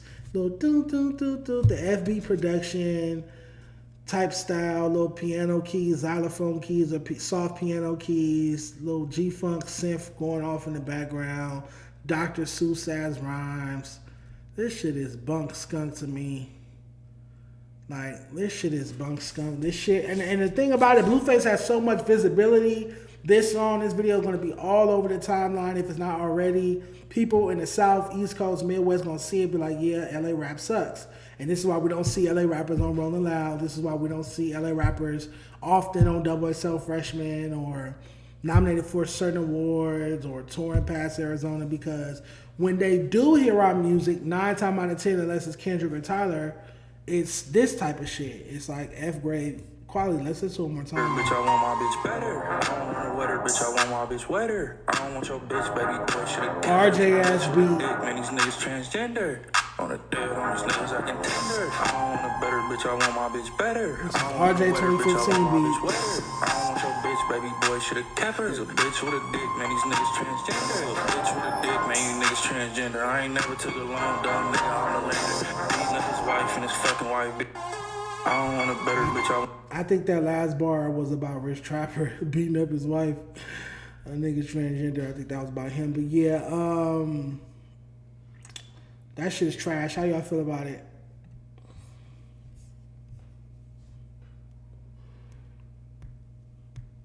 Whack 100 gonna get on your ass for fucking up his money. Hey, man, I gotta call it like I see it, man. That shit trash. I'm gonna get out of F. Can you play Lush Amigo, Marky? Yeah, we're gonna end with playing Lush. We're gonna play a Lush video. Song kind of slaps. It's revolutionary. Okay. That's what's up, y'all. That's what's up. That shit is trash and y'all know it. Hold on. Before we got to that, I wanted to read this post. So Stunner Girl said, a Justice fan bringing up EBK J-Bo after linking with Blueface, and I need to zoom in on this.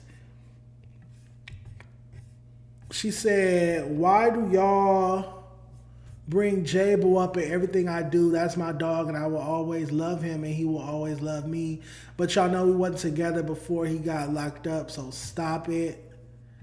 We've been seeing Stunner Girl do a lot of streams and cooking for Blueface, and supposedly they fucked, and now they got a song together and a music video, and a lot of people are saying she's disloyal to EBK J-Bo, so she had to make it clear that EBK J-Bo, who's in jail, was not her boyfriend, was not her nigga when he went down, and I guess she owed him no loyalty, and we know how that goes. You know, these women gonna go for who they go for, and you know, you enjoy your time with them, and you move on. It's sad because EBK J-Bo was definitely one of our artists that I felt like made music that was gonna go past Arizona. People in the Midwest could fuck with, people in the South could fuck with, people in the East Coast could fuck with, but instead of being on a XXL Freshman cover last year, he decided to go to jail. Instead of opening for NBA Youngboy on tour, he decided to go to jail. So again, you know, I feel like he definitely fumbled that. It's a lot of LA and West Coast rappers, California rappers that are in jail that should be making noise for the West. X4, EBK J-Bo, Young Thread, Compton TG, Savi Third. I mean, the list, Treyway, the list goes on. The list really, really, really goes on, in my opinion. What's the Lush song you asked me to play? Amigo Market, Lord have mercy. J-Bo ain't getting out. She might as well move on. Gangs have divided California hip-hop. Back in Texas, it was just healthy competition. All right, so we're going to close this stream. Unless y'all got any questions, send your last-minute questions in. Send some super chats in. Hit that like button. Hit that subscribe button. Me and Tam will be here Wednesday with Moose Man. Hopefully, Monday, Bo Jackman is pulling up. We got to talk about some stuff. So we do have a dope week ahead of us. Again, this is my Saturday school stream. I'm gonna start doing this not every Saturday, but probably every other Saturday. Let's listen to Amigo Market by Lush, and we're gonna end with this Lush Amigo Market. If it's trash, I'm going to be upset.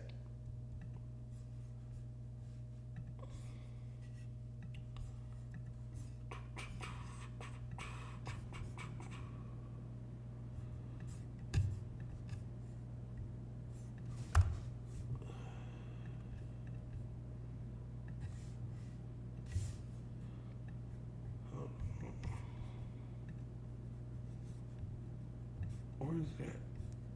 Okay.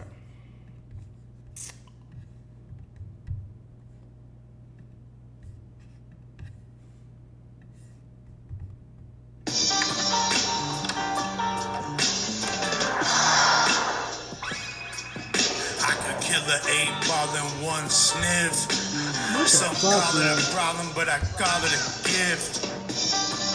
Set up shop at your own risk. This an open strip only since gangs chose to coexist. Loneliness, it breeds the love of opiates. Now she on the blade like it's Yoshimitsu holding it.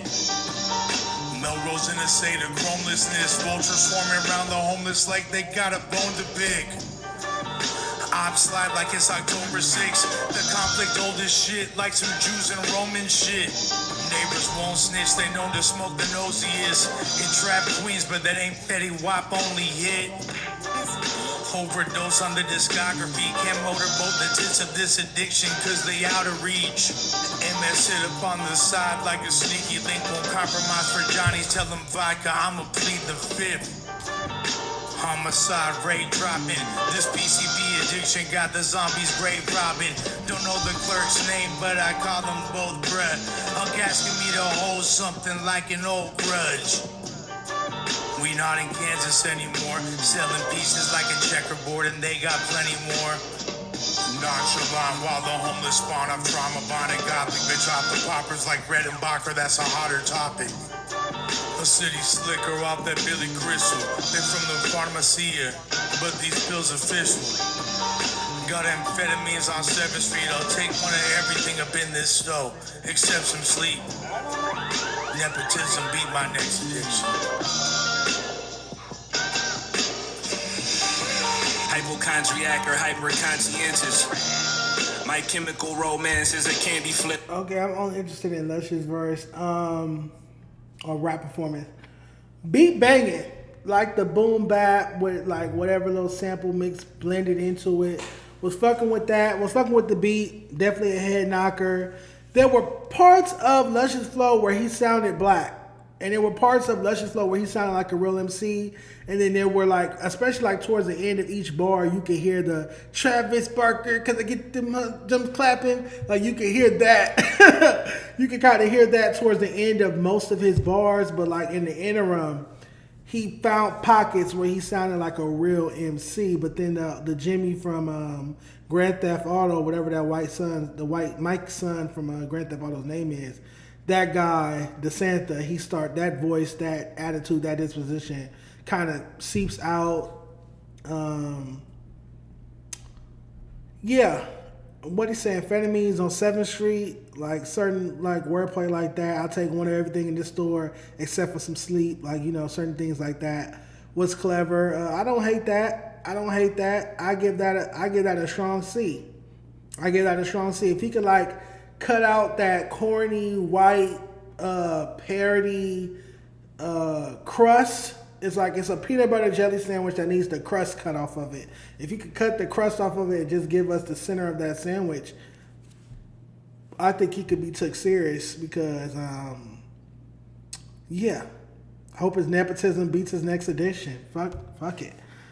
Shout out to Lush. That was Amigo Market with Pistol McFly. All right. I guess we can end just talking to the chat. Then I'm a dip.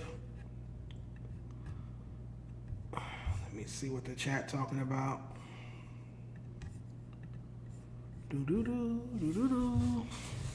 Dub, Lush keeping bars alive. Absolutely. Check out the new Mark Nasty. The new Mark Nasty song, Pumps It Up. Pumps It Up. I really hope Mark Nasty, I'm rooting for Mark Nasty. I invited him to be a part of the LA Freshman cover in December, but he couldn't make it due to a family emergency. Shout out to him, though.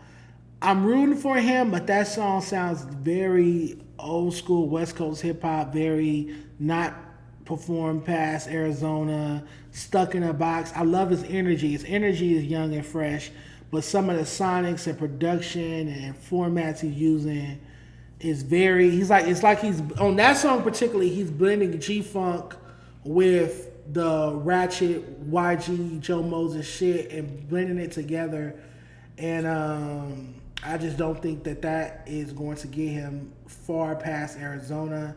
I do want to hear him find a way to take that ratchet energy, that ratchet spirit, and put it over a beat that says 2026. I definitely want to hear that.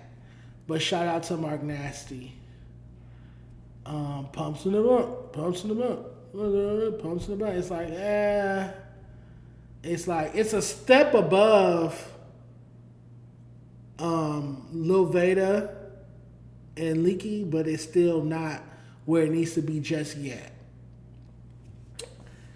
We got any other questions, any other concerns, y'all?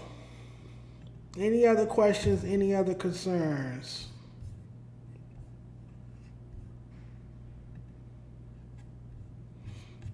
Where's my chat? My chat disappeared. How did y'all feel about this Saturday stream? This was our first Saturday stream. We did 2 hours. How did y'all feel about that? How did y'all feel about this? I liked it. It was dope. 1900 Rugrat was probably capped about giving Lush a verse. I think he's performing it Rolling Out as well. But yeah, what was y'all take about on this? How about Joey Fat's new project? Haven't listened to it. Won't even cap. Ralphie said he would give Lush a verse too. Okay. Don't want to hear that. Hopefully y'all enjoyed the Saturday school stream. Like I said, we're going to be running these back. Dub stream. That's all I can see. Palm trees in the chat. Then I'm gone. Let me see some palm trees in the chat. Anybody got any last minute questions? Ask them now. I am about to dip. Dub Saturday stream. That's what I like to hear. I wouldn't mind running these back often, man. This felt dope. Like I said, on Saturdays, I battle depression. I don't like to not work. I like Monday through Friday. I don't really like Saturdays.